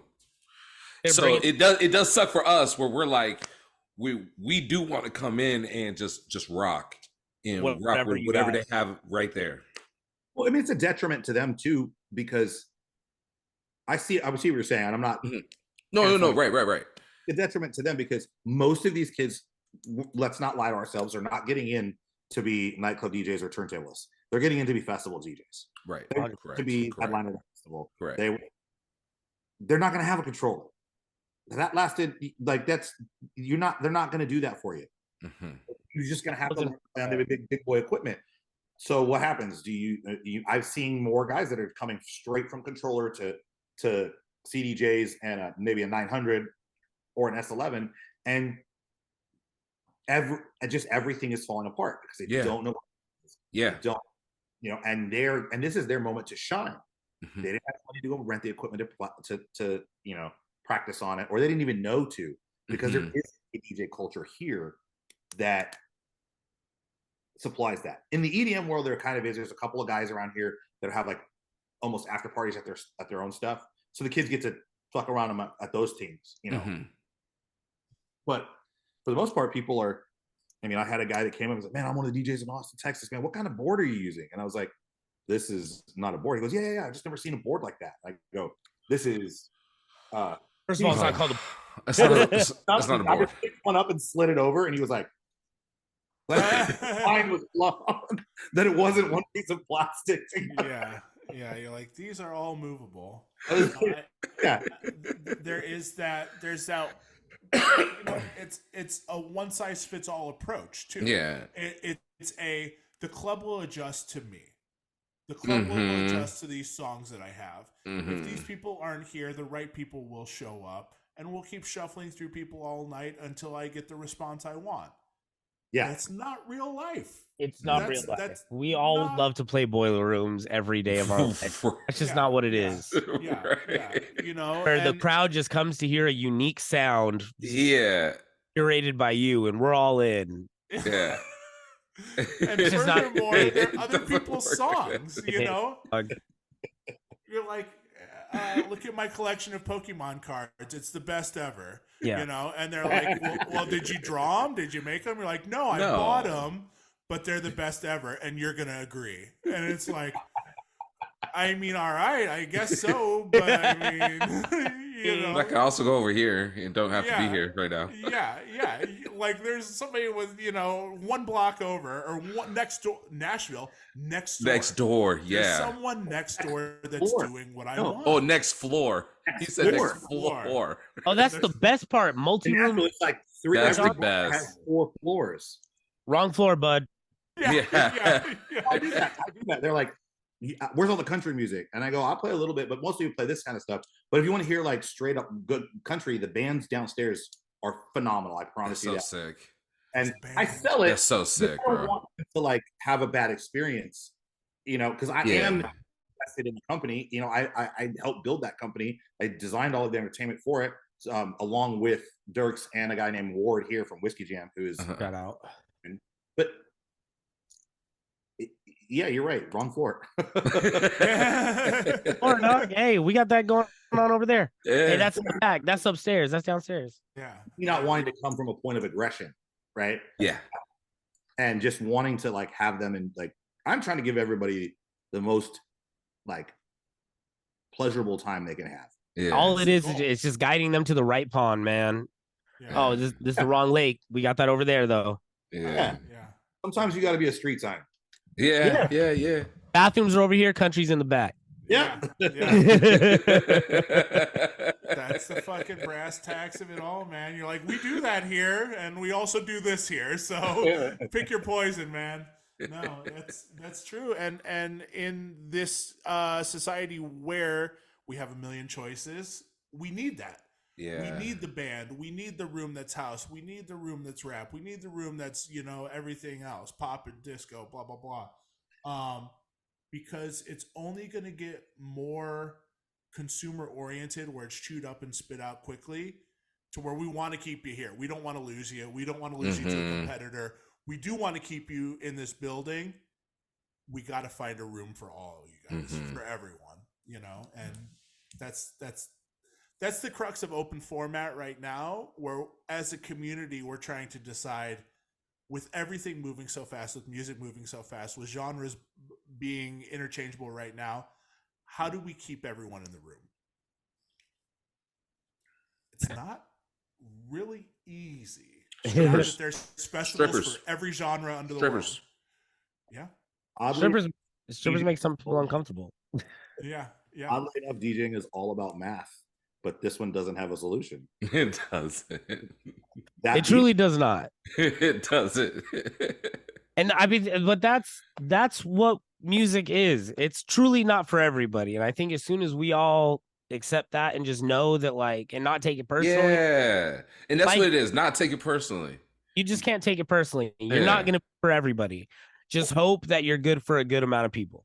Listen, I am not playing Barbie World just to piss you off. Like, no, I don't. There's a reason why I'm playing this right now. People are into it right now. I'm gonna play the hook. I don't have personal investment in every song that I play. Right. Boy, do I not have a personal. I will die on this hill for all 150 songs you hear tonight. Like, no, I promise you, that's not the case. That's not the case. Some are for you, some are for me, and I would say a solid 10 of these songs I'm not invested in. Yeah. What's your average, like your go-to pick song for you in the night? Or transition, because I have one, like I do things for myself. Like there's a part in UCLA where it says she was born in Texas, and I loop that and I play Formation right after it. Oh yeah, that makes sense. Nobody gets it. It sounds good. Yeah, and they're two good songs, but it's just for me. Yeah. Because I get a little giggle out of it, and my night's a little bit happier. Right. Yeah. I got a few of those. Yeah, I got a few. I got a few. I got like Unholy, Sam Smith, Unholy, and then I cut out the last part of the chorus, and then cut out all the music, and I just bring in Genuine Pony and let the second verse ride out on Genuine Pony. So that's my works. One I do early in the night is Q-Tip, Let's Ride. In the second verse, I loop Outkast banging loud in my eardrums. And then every night I switch the Outkast song that comes in afterwards. Oh, word. So fresh and so clean. Yeah. Whatever. Spotty. Bartenders aren't like, God damn it, this one again. Yeah, it's a different Outkast song every time. And I don't give a fuck how slow or fast it needs to be to match up. It's you're getting an Outkast song. I'll tell you right now, I love wide mode. Okay. Oh, I'll dog. I am in wide mode all night, bro. I'm a 16 guy, but if I gotta go wide, I do not care. Like I am in wide mode all night. I'll play that shit fast as fuck, boy. I'm trying to play the weirdest shit sometimes. So internal goes all the way up for a reason, boys. yeah. Turn that shit 200 BPM if I gotta do it. Yeah.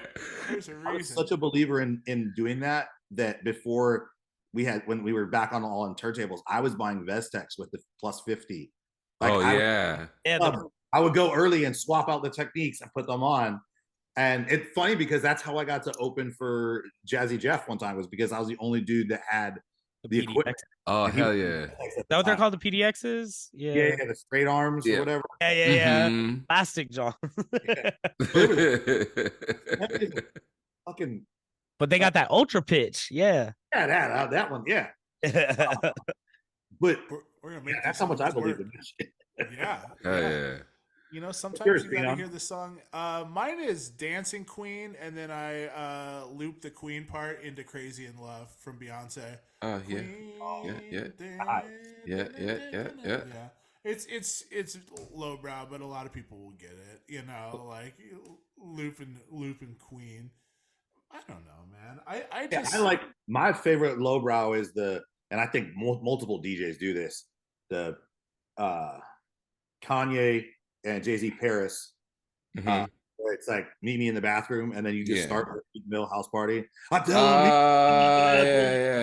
Yeah. Like I've heard so many guys do that. I mean, I do my version of it, but it's such a good, like, both records are great. They're almost equally as energetic. Yeah. It keeps the vibe. Like, it's such a good one and it's so kind of like everybody gets it and they enjoy it. Yeah. There's those certain tools that we all have that we know we're pulling something off that's way above the crowd's head. Yeah. Because, you know, I do, before I let you go, Frankie Beverly Mays, and then right when he says, thank God, I bring in Beyonce before I let you go, right when she says thank God, and then just let that right out after it. But I do the Fat Man Scoop remix. Little things, just like you said, it's for me.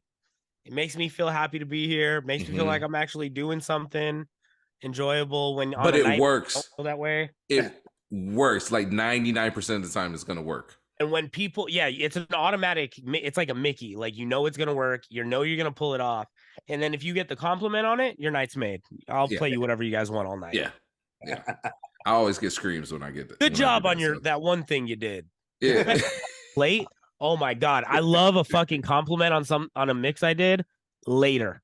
Like, yeah. Oh yeah. Yeah, it's like, damn, you still remember that? I forgot about that song. Thank you, man. For me, it's the Shazams. Nothing is more of a pat on the back than seeing screen. A phone up in the air. You know, I'm like, this is Fleet. Or how about that person that walks up? Two things. A phone up in the air could be two things. One of them, true. It's nowadays either a pattern request or a Shazam, and you better. How about that person that just walks up and just was like, and I'm like, yo, what's good? Oh, no, man, I was just seeing what that song was. Trying to see the screen. I'm like, oh, okay, yeah, you good. Just trying to, you kind of like have that, like, at least. Yeah, it's like, you know, somebody's right behind you, and it's like, you don't want to turn because you know if you turn, they'll start asking you a question. Like, I don't want to be this person, but but you are. So what do you want? So like you don't want to make eye contact with that person. Not wanting to be that person. every time you say you don't want to be that person, you're being that person. I go, here you are. Here we are. Somebody the second verse is starting. You don't have to be that person then. Here you are, fucking up the quick mix. What do you want? Oh, I love it. Haven't heard the second verse of this song in a while. What you got? Man. When I miss the mix, I'm like, fuck, now we're stuck for another. Yeah, now we're stuck for another verse. I do a crazy scratch out of this, or I'm stuck for another fucking. Dude, I don't know why that sends me into a spiral where I'm like, damn, we're listening to this song forever. It's just like another 30 seconds. That's when I try to get back. For me personally, I try to get back to one of those word plays or fantasy and big dick energy, like one of those that gets me back to a recentered place, and it kind of I think goes with the crowd because like, okay, that was a little weird, but he got it back with us. So I always have a couple of those in my pocket, like that are just like, did something go sideways? Sometimes there's a fight. Sometimes what's the best song you ever had a fight to? So when fights, Careless Whisper one time. Careless Whisper, yeah. Yeah, I used to DJ an all like disco and house room, and so anytime a fight broke up, it's like, how y'all fighting to ABBA? Like we always would be like, we're playing all major keys up here. What are y'all angry about? Mine was Whitney Houston one time. Yeah. But I'm also not. So the guy I DJ with on my residency he thinks it's funny. Like when you can say his name on this podcast. Yeah, we've had him. Everybody knows. So Greg, his thing is when a fight happens. Hold up. Shout out Greg Davis. Shout out Greg Michael Davis. What he likes to do when a fight happens is he thinks it's funny to play songs that instigate it. He wants to play fight night. Like Bia. You can't start a fight, and you're probably not a great DJ. That's where I'm like, the move. He's kind of green, and I'm like, I go the opposite. I'm playing "Could You Be Loved?" and like I want to play. Why Can't We Be Friends? I play that every single time. I was like the opposite end. Like I feel like Phenon comes in with war. Yeah. Every single time. Actually, Zebo Colin, you've done that before. Yeah. You've done that. I know it's brought in War. Why Can't We Be Friends? I always play Why Can't We Be Friends. No, but you've done War one time. One time on a Thursday. Huh? No. I'm talking about like the song. What is it good for? Edwin Starr. Edwin Starr, that's who that is. Yeah. I don't know. I get fucking bored up there. I always play I'll always hit you. Most of the times I think my go-to is a Bob Marley song. Three Little Birds. Could You Be Loved? Everybody chill out. Let's think happy thoughts right now. You already ruined. And then I want them to look dumb while they're fighting to a dumb song. Yakety sax. Oh my god, that's great. That's as somebody's getting tossed out, or if I see somebody throwing up, I'll play yakety sax. The unique thing about Arizona is like almost all the nightclubs have only 3 walls. So it's like doors on one side, right? So you can see into the street. Yep. You can be at the table popping bottles, and people can just be out the street and looking at you. Yeah. A little different, right? But what that enables us to do is see people get arrested. I would always play cops. I would always play Bad Boys. Whatever we were doing, just Son of the police. What you want? Dude, that's fucking awesome. But it's just one of those unique things. Or when we were on Mill Avenue, which is like right next to ASU, there would be these church groups that would like carry a giant cross on wheels, like up and down the street, like you're sinners, you're going to hell, don't drink, like all that kind of like trying to hand out pamphlets for their church.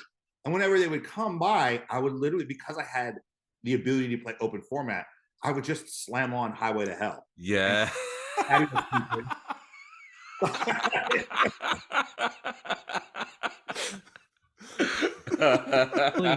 And it's one of those things for me, but the whole patio loved it. They thought it was fun. The owner got mad the first time until he saw people reacting to it, and then The hell are you doing in here? Yeah, right. Speaking of drunk ASU students are not my first endorsement to try to go and convert to whatever religion I'm trying. Yeah, no, that's not the squad you want. No, it's a good idea. It's a good idea. I like where your head's at. Like where the head's at. Not the people you want in the cult. It's probably not the people we want in the Diesel following. I understand that these are the people that you're really trying to save, but it's the people you really want to save. But speaking of endorsements, I think we got some questions. Speaking of endorsements and song selections, and we do have song selections and movies too. Yeah, what I want to do is. Oh, you good? You good? You good on there? Speaking of, just pull out this long list. What would you say? Nashville was the key word you said? Yeah, well, speaking of Nashville. Speaking of Nashville. Fuck this podcast, man. All these keywords. People. Yeah. Did things. you say baloney earlier, I think I heard? Is everybody trying to do a fucking segues? Segue? We've got segue. Oh man. Yeah, this is the transition version. We are not Segway Kings right just now. For us. We are not being Segway Kings right now. All right, just get into the questions. Well, we can do Segway Kings. Hey, okay. Southwest Tex-Mex. Okay. Nashville hot chicken. Dog, you're making it up. Like you're just segue. You're just finding commonalities. Exactly. All right. We like to do around these parts is we like to set our friends up with fast food endorsement. If I'm deciding, I'm going with Tex-Mex because the Nashville hot chicken out here, they're just trying to hurt you. Fair. No. It's just hot as possible. It's not enjoyable anymore. Yeah. I have an ulcer. Yeah. You don't eat that before a gig, right? You can't eat. You can't do that. You can't. Unless the restroom is right behind you. Yeah. You're DJing from the toilet. Yeah. It's like a paste. Like they don't even water it down. It's just like a paste that's. Damn, it's a slurry. Oh. Ugh. It's almost like, why do you even have the chicken at some point? Because there's just so much hot sauce and paste, and just put that and the bread together. Damn. Yeah, right. Tell me your Tex-Mex order. We need the whole meal down to the drink. Corporate though. It's gotta be corporate. Oh yeah. Also, it's corporate, so corporate food. It has to be like an establishment. It can't be local, but it can be regional. There's shit. There's one in Arizona called.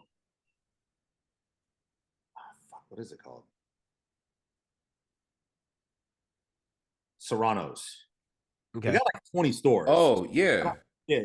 20 stores is enough. Yeah, no. That's regional.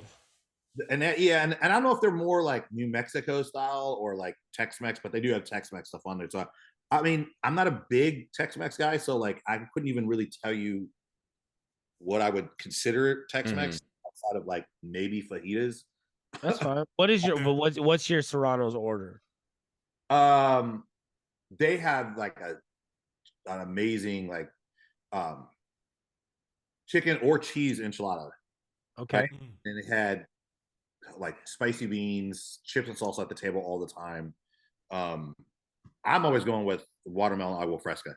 That's like my favorite. Yes. Oh, that is the first for the show. That's the first for the show. Watermelon, yeah. We love an agua fresca. Damn. Yeah. You always turn it into a couple shots of tequila, makes it a little. Trying to get crazy, bring your own. Yeah. That's the Diesel special. Comes with the little. The place we used to go, there's not a Tex-Mex spot, but it was something else. It was on one of those TV shows, but the food was so good, and they had like fucked up so many times by serving underage kids. Yeah. They weren't allowed to sell liquor anymore. Like a restaurant that couldn't sell, like a Mexican restaurant that couldn't even sell beer. Yeah, brutal. But Sprouts was in the parking lot, so everybody. So you're at full authentic Mexican food, like mariachi band, everything, and then everybody's got like craft brews at the table because it was actually bring it in and drink it on your own, but you couldn't buy it from that. But Damn. So they would just go into the Sprouts, and that's how Sprouts is. Yeah, they got a Lagunitas Yeah. So it's just a dichotomy of like, is this a hipster Mexican restaurant? Like, what is going on right now? That's like funny. I love that. We want to ask you, we have this playlist that's the 5-on-5 playlist. One song from that would best exemplify you. One song you want to share with the world. It could be anything. That's a heavy question, man. Yeah. Says a lot about a person. It does. I think Real Hero from the Drive soundtrack. I think it's College Youth, I think is. College of Electric Youth? Yes. Yeah. Yeah. Fire. That's a banger. There's just so much in it. And that movie's like my favorite movie in the world too. So sick. a lot of connection there. So shout out Ryan Gosling. Ryan Gosling. Just saw Barbie yesterday. It was fantastic. See? It's a good movie, man. It's a good Ken movie. rules. Ken rules. It's a really good movie, bro. I am Knuff. Michael Cera fucking Michael Cera was amazing. Harriet. Wait, didn't somebody say that Barbie was just another movie? It's the same as another movie, like that she lives in it. Oh, it's Black Panther. In a fantasy world that only they can access, that when they go outside the world, they try to bring the outside world into their place, and it ruins their place. Am I wrong? I'm dying for two reasons. One, that's kind of accurate. that is the premise of Wakanda. That is the premise of Wakanda. And it's a great segue. Because Black Panther was based off of Lion King. Not Wakanda being Barbie. But Wakanda and Barbie Land is amazing. I didn't even put two and two together like that. Put that. That's not my crap. I just saw it on a podcast somewhere else. That's amazing. Speaking of movies. And speaking of the fucking Marvel Universe. The Marvel Universe and the Barbie Universe, too, because they are going to do a spinoff of the Barbie movie and have it be Ken. Because the Barbie story is over. So Margot Robbie is going to put money into Ryan Gosling. So anyways. Good investment. It is a good investment. What we do around these parts also is we are developing our DJ Biopic Cinematic Universe. So in the DJ Biopic Cinematic Universe, who is playing Diesel? Probably should be Shaq. But who's playing Diesel? Ouch, I knew that was going to come up. Fucking Shaq. Things were going so well for so long. So well. This podcast was going so good for 2 hours. The Diesel screen blackout. That would be so amazing if I just had him right here and I just slid over. Oh my God. Dude, hold on, guys. Look, a little too much. Should Diesel? Yeah. You know, God, if I'm really being honest,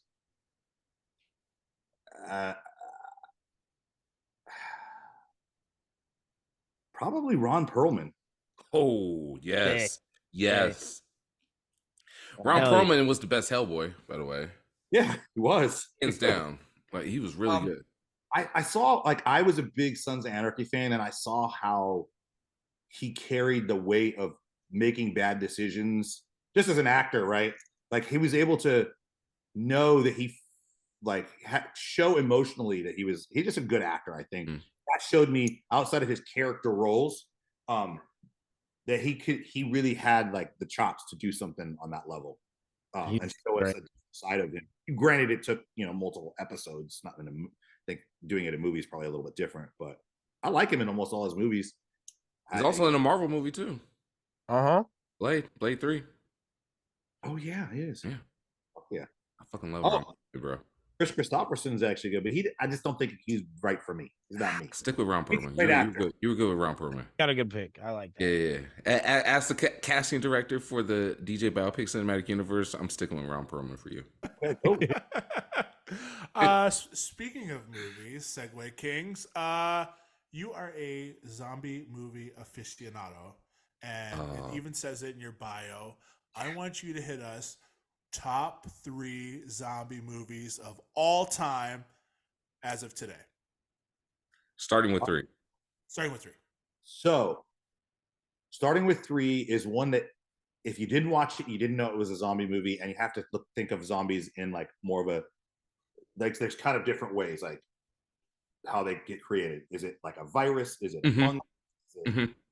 Is it an alien thing? There was a movie called Quarantine back in the day. Oh yeah, yeah. It was like Night Vision. That's right? with Carpenter, Jessica Carpenter. I Can't remember either. Crunch. I know what you're talking about though. That one was for me was really good because it kind of changed your thinking on how zombies could actually like really kind of come around. 2 would probably be the first 28 Days Later, because that was essentially the world's main world's introduction to that Carpenter moving zombie. Yeah, right. Kind of changed the way people saw zombie movies because they could run. Both movies that you've mentioned so far were very, very, very big since the start of the pandemic and viral zombies. Yeah. And then just for the basis of great comedy, Zombieland just always wins. Yeah, Zombieland was so good. Yeah. Converted so many people to the dark side with me. What's the other funny one? It's not 28 Days Later. Is it the English? What was the English one? Hot Fuzz. Shaun of the Dead. No, Shaun of the Dead. Sorry, the Hot Fuzz people. But that's a different catalog. Yeah, he's in a world of his own. Like every single one of his movies, I'm in love with. Like it's one of my favorite directors and writers. Like I can even overlook him in the Mission Impossibles. He's the only funny person in the Mission Impossibles. Oh yeah, Simon Pegg. Yeah. So but that's in a different, I think, realm, because I don't know how popular that movie would have been here in the States had it not had like the DVD rental side of it. Right. What I don't Shaun of the Dead like hype in the theaters. I don't remember that, but I could be completely wrong. I don't know either. I wouldn't doubt that it wasn't gigantic, but I think that might be in my top. What is your favorite type of zombie? After reading the Zombie Survival Guide, I went down a rabbit hole for years. Oh, it's a great book. Following it, like I was obsessed. So, what is your favorite, obviously fictional type of zombie? I like the realistic part of it, like that it's a virus, to be a virus. Yeah. My favorite movies when I was younger, and I don't know why I watched weird movies like this, but was Andromeda Strain. I don't know if you guys have ever seen that. It's a movie about a virus that the government it's like it's late 60s, early 70s. It's a movie about a virus that gets loose that the government was working on, right? Of course. It gets loose into this chamber that's underground, and it's called the Andromeda strain of this virus, whatever. Yeah. They're trying to Evil? Huh? I'm playing. I said Resident Evil. It kind of kicked off a lot of that stuff. It was okay, fair. Okay. 70s movie. It wasn't even really a zombie movie, but it caught me thinking of like, because what it was doing was it was just killing people. And it was transforming, evolving itself to eat through the seals of the building. So it was a slow, those 70s were slow burns, right? Yeah. Slow burn. And eventually what happened is it finally got through the last seal. It was going to get to the next one, which was very easy to get through and kill the world, right? Yeah. And by the time it changed itself to get through that last seal, it had changed itself so much that it wasn't toxic to humans anymore. Evolved so much that it wasn't toxic to humans anymore. So like when they got gassed with it, it just wasn't a problem. Right. And that was just such an interesting concept to me of like how a virus could grow. Yeah. When somebody linked that with zombies, I was like, I'm in. Yeah. What's your take on Last of Us? Haven't finished the first season yet. Me and my wife watched it together. Mm-hmm. I've been really busy the last couple of weeks. Everything I like, I've loved it so far. I think he's always been underrated. What's his name again? Pedro Pascal, the actor. Yeah. I always think that he's been in so much good stuff, but people. Oh, Last of Us. I don't know why I was thinking of the other show. Walking Dead. I was like, okay. Walking Dead? That one I was into, and till a certain point. it just exactly. I don't think anybody like. They're making new versions of it. They but still are. Like Negan has his own show now. Still going. I don't think anybody. It just somebody's watching, but not us. Yeah, they got to a point where it just wasn't entertaining. It was been over. The zombies were kind of like just not even in the movie anymore. Right. Yeah, they weren't in. Yeah, there's episodes without zombies, which was like you're watching. Yeah, did I just watch an hour-long YouTube video on how to grow corn? Keep them over here, get the manure from this place. Yeah. Wild. People ride so hard for that. They're like, that's like a ride or die. Yeah, that's like as big as Twilight was. There's people that are like Walking Dead, buy all the shirts and the hats and everything. And I don't know if it was that great. I only watched the first season. First 2 seasons were really good. It was good for like, I would damn near say 5 seasons, maybe even 6. How many are there? They spun off into like 3 different shows already, and a movie because Daryl's coming out with a movie. Daryl's having a movie, and Rick is having a movie. Do you remember the "If Daryl Dies, We Riot"? That everybody was because there was a point where they thought he was going to die in the beginning, like 3 or 4 seasons or whatever. Yep. So, have you ever watched the show? It went for 11 seasons. It's the first season. Yeah. Okay, so at 11. Like everybody's favorite character. And people like on Twitter, like with t-shirts and memes, like Daryl dies, we riot. And it's like, man, I've never seen people love a character this much. And he was kind of like, the same character that everybody is. Like, there was one. There was a character that they killed off and had to bring back because everybody was pissed. There's a point where a character died at the end of a season. Yeah, and then they showed us like, nah, he ain't really. And they were dead. like, just kidding, he didn't die. They're like, you didn't see the body. The Asian actor. Yes. Yeah. The end of the season, he was getting mauled by everybody. Yeah, but then he ended up coming back and being killed by Negan. Opening scene. God, yeah, they brought him back just to for real kill him. Oh man, I'm not watching this shit. That's what I'm saying. It's not about the zombies anymore. Like, what happened? Like, it went from being like a survival thing, outlasting a virus, which we're all about. So now you got to run from the humans and the humans, and now it's just like we're running from people. Now it's just humans, zombies every couple of episodes. Yeah. We're just quietly running from town to town. Right. Yeah. That's the whole show, just quietly running across the country. They didn't really think that through for the action scenes, did they? Oh. Yeah. The whole movie based on being quiet. 11 fucking seasons and 3 spinoffs. At what point do you think a large majority of people left? Because they didn't sit through the whole thing. Season 7. Buddy died. I think when Buddy died. Yeah, well, that was Negan episode, right? Yeah, that was like when what was his name? I gotta remember his name. Who, Rick? Or when Rick died? Stephen Young's character. Oh, his name was, what the fuck was his name? His name was Glenn. Glenn. When Glenn died, people checked out because Glenn was right. Glenn and Dale were the 2 best characters. Yeah. And when Glenn was out, everybody was like, "There's nothing to watch now." That was a peak of the whole show. That was the hype. That was the peak. And you remember how gory it was too?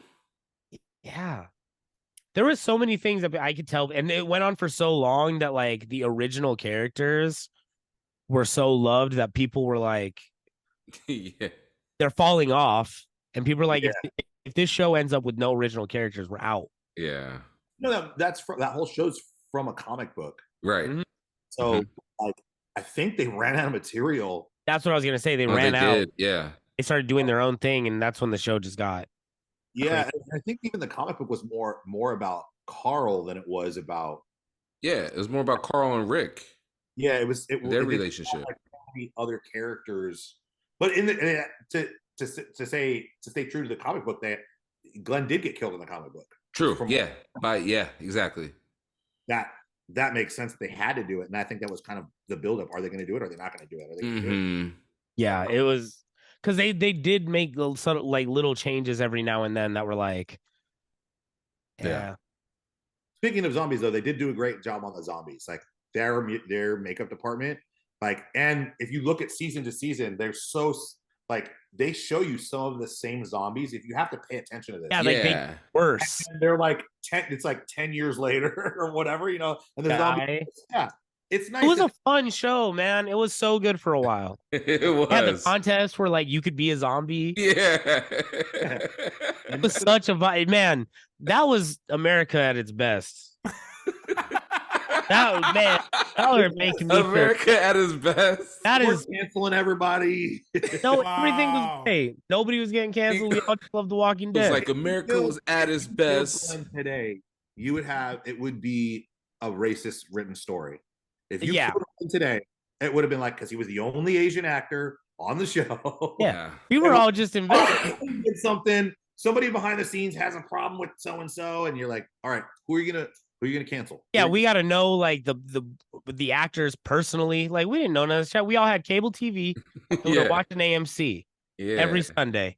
Probably made that. That's probably where 75% of AMC's money came from. Oh, I want to say 80%. To be honest with you, like I mean, they have 3 I spin-offs. did that. Like it's a 80% of their.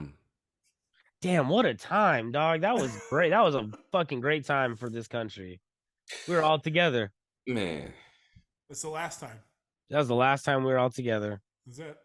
Walking Dead. Another show. We were all together with the Alabama Riverfront riot. Yeah, we were mostly all together. We were together with that, bro. I didn't see very I think many. all of America is together with that. There wasn't a lot of people that were like, I didn't hear anything like, yeah, they didn't deserve it. Yeah. Pretty clear cut. So many Southern white people were like, yeah. Damn, they had that one coming. I think I saw one person that was like, why are we cheering on violence? That's not the end. Yeah.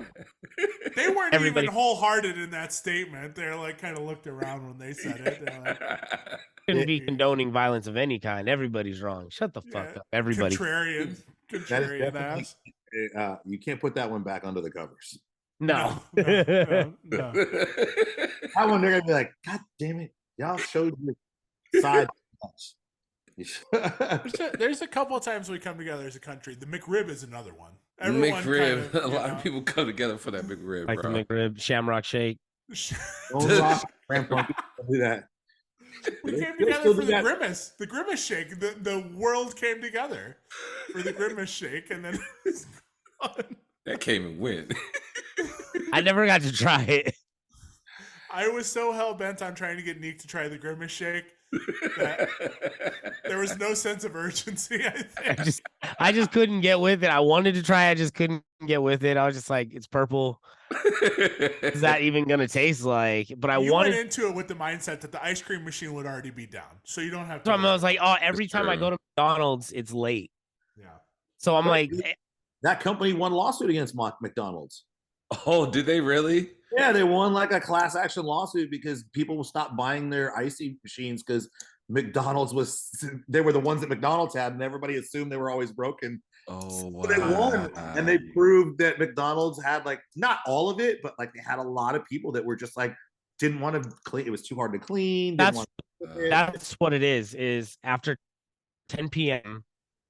they clean the ice cream machines, and they don't want to fire it up to have to clean it again. So after 10 p.m., there's no ice cream. It's not that it's down; it's that we've cleaned it and turned it off. We're done. Down.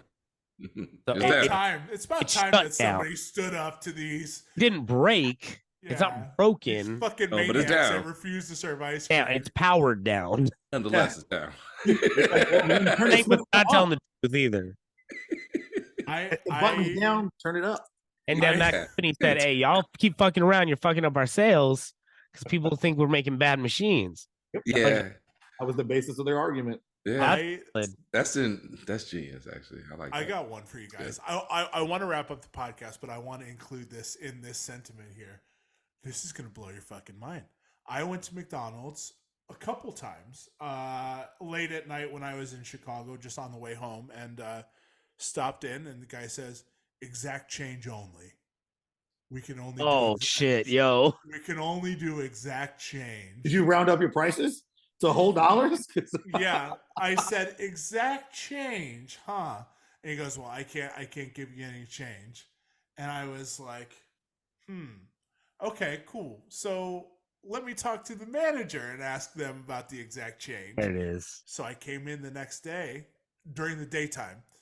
I said, "Man, I'm sorry to hear that the cash registers were down. You had to do exact change only."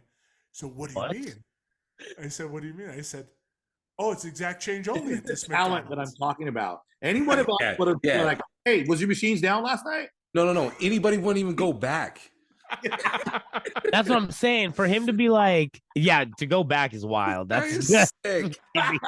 Sick. That's a principle thing. Commiserate with them. Ah, man, I'm so sorry the machines are down. I came back today to send more condolences.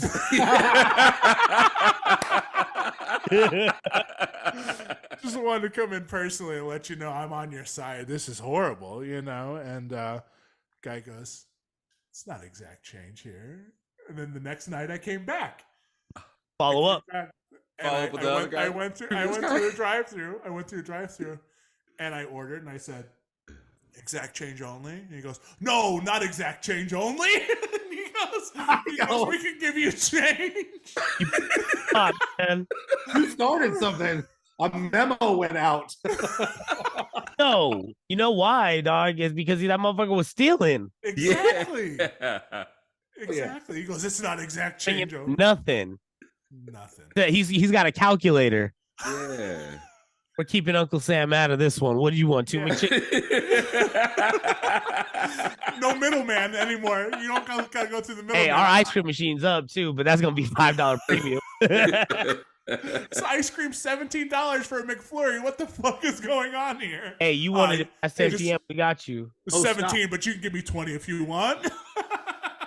You give him 40 because it's low stock. Yeah. Supply chain. I'd love to give you Oreos in this, but supply chain. So I came back. I don't make the prices, man. It's the fucking shipment or whatever. Came in 3 times that week playing detective, trying to get to the bottom of this. Felt sick as a dog. Getting the morals hands, bro. 3 nights in a row getting McFlurry, sick as a dog. But you had to clear this shit up. I had to start switching my hours when I was going in. There's no manager on duty. I had to come in for a breakfast McFlurry. You know how demoralizing that is? And have a McFlurry for breakfast. Only for the fucking cause. I need to figure out what's going on here. Did we just discover that the Phenom is the nicest Karen ever? Yeah, yes. I was more of a Columbo than a Karen. Yeah,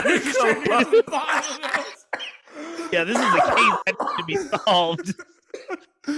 Fucking Sherlock Holmes. It's got a skosh of Karen in it. It's got a Karen sprinkle of Karen. A Karen for the people, though. How about that? Because I'm not the only one that wants to get. There it is. Because honestly, none of us are mad at you, but you. This was a civil suit. We all needed. Robin Hood in the this streets. guy's stalking us. He's here every day talking about change. Exact this operation. They probably thought you were like a homeless dude that just didn't know. What do you mean? Why do you keep saying exact change every time you come here? Why is this fucking biker all really up our ass about the exact change? Yeah. That's what they call you. They call you exact change. Yeah. They're talking back there. Here he is again. Exact change for me today. The return the next night. Exact change, right? No. No. Don't even say that on here. They're recording us. Yo, chill. Don't use that language. Got to the bottom of it real quick. Before we wrap it up, God, we've gone so many fucking directions in this podcast. Thank you, Diesel. Diesel. Thank you so much. This has been so much fun. You guys. We didn't do the thing. So instead of me asking you your one big piece of advice for DJs, you've already given so much advice. You've already shared so many gems. I'm going to end it with the question that we ask all DJs every single episode. Outcast or Hall & Oates? Easy. Quick, easy. Done and done. For a long time, plus they were the original. That was the original Tiny Desk. We talked about that. Yeah. Like they were kind of. He was kind of doing. House. Daryl Hall was doing. Right? Am I right? Yeah. Yeah. Doing. Hall, was it Hall's house or something like that? Yeah, Daryl's house. Yeah. That was kind of the original like Tiny Desk. I got to see so much cool shit there, and like, I mean, it's also two different kind of musics, but and not that I don't take nothing away from Outkast. It's big contributors. But dare you? No, I'm kidding. Yeah, no, that's it. I couldn't default on them having a small catalog. yeah, that's true. Before we wrap it up, let people know where they can find you on social media and anything you want to promote while you're on the show. It's Deejay Diesel on everything. DEEJAY Diesel. If you don't know how to spell Diesel, go to your nearest gas station. Yeah. I got the Fade University mix on Diplo's radio station with 5 and Eric Deluxe tomorrow. Go and look on my SoundCloud for it, because by the time this comes out, it'll have already aired. Yeah. But a lot of country mashups. All those should be available on HMC. If they're not, they should be available on DMS, I think, right? Put out. But all of them are going to be available like through links for my stuff through my Bandcamp and stuff like that. So that works. Deejay Diesel, wealth of information, good friend, excellent guest on the show. Thank you, sir. I think we've literally talked about any and everything we could ever imagine on this episode. I do have to include, possibly, most likely next week, DJ Chucky's going to be joining us. So just a fucking bomb drop at the end of the show here. We have so much to talk about from the Dirty Dutch movement and all of that. But until then, go back and listen to our previous episodes. Go follow us on all social media, and we'll see y'all next week. Peace.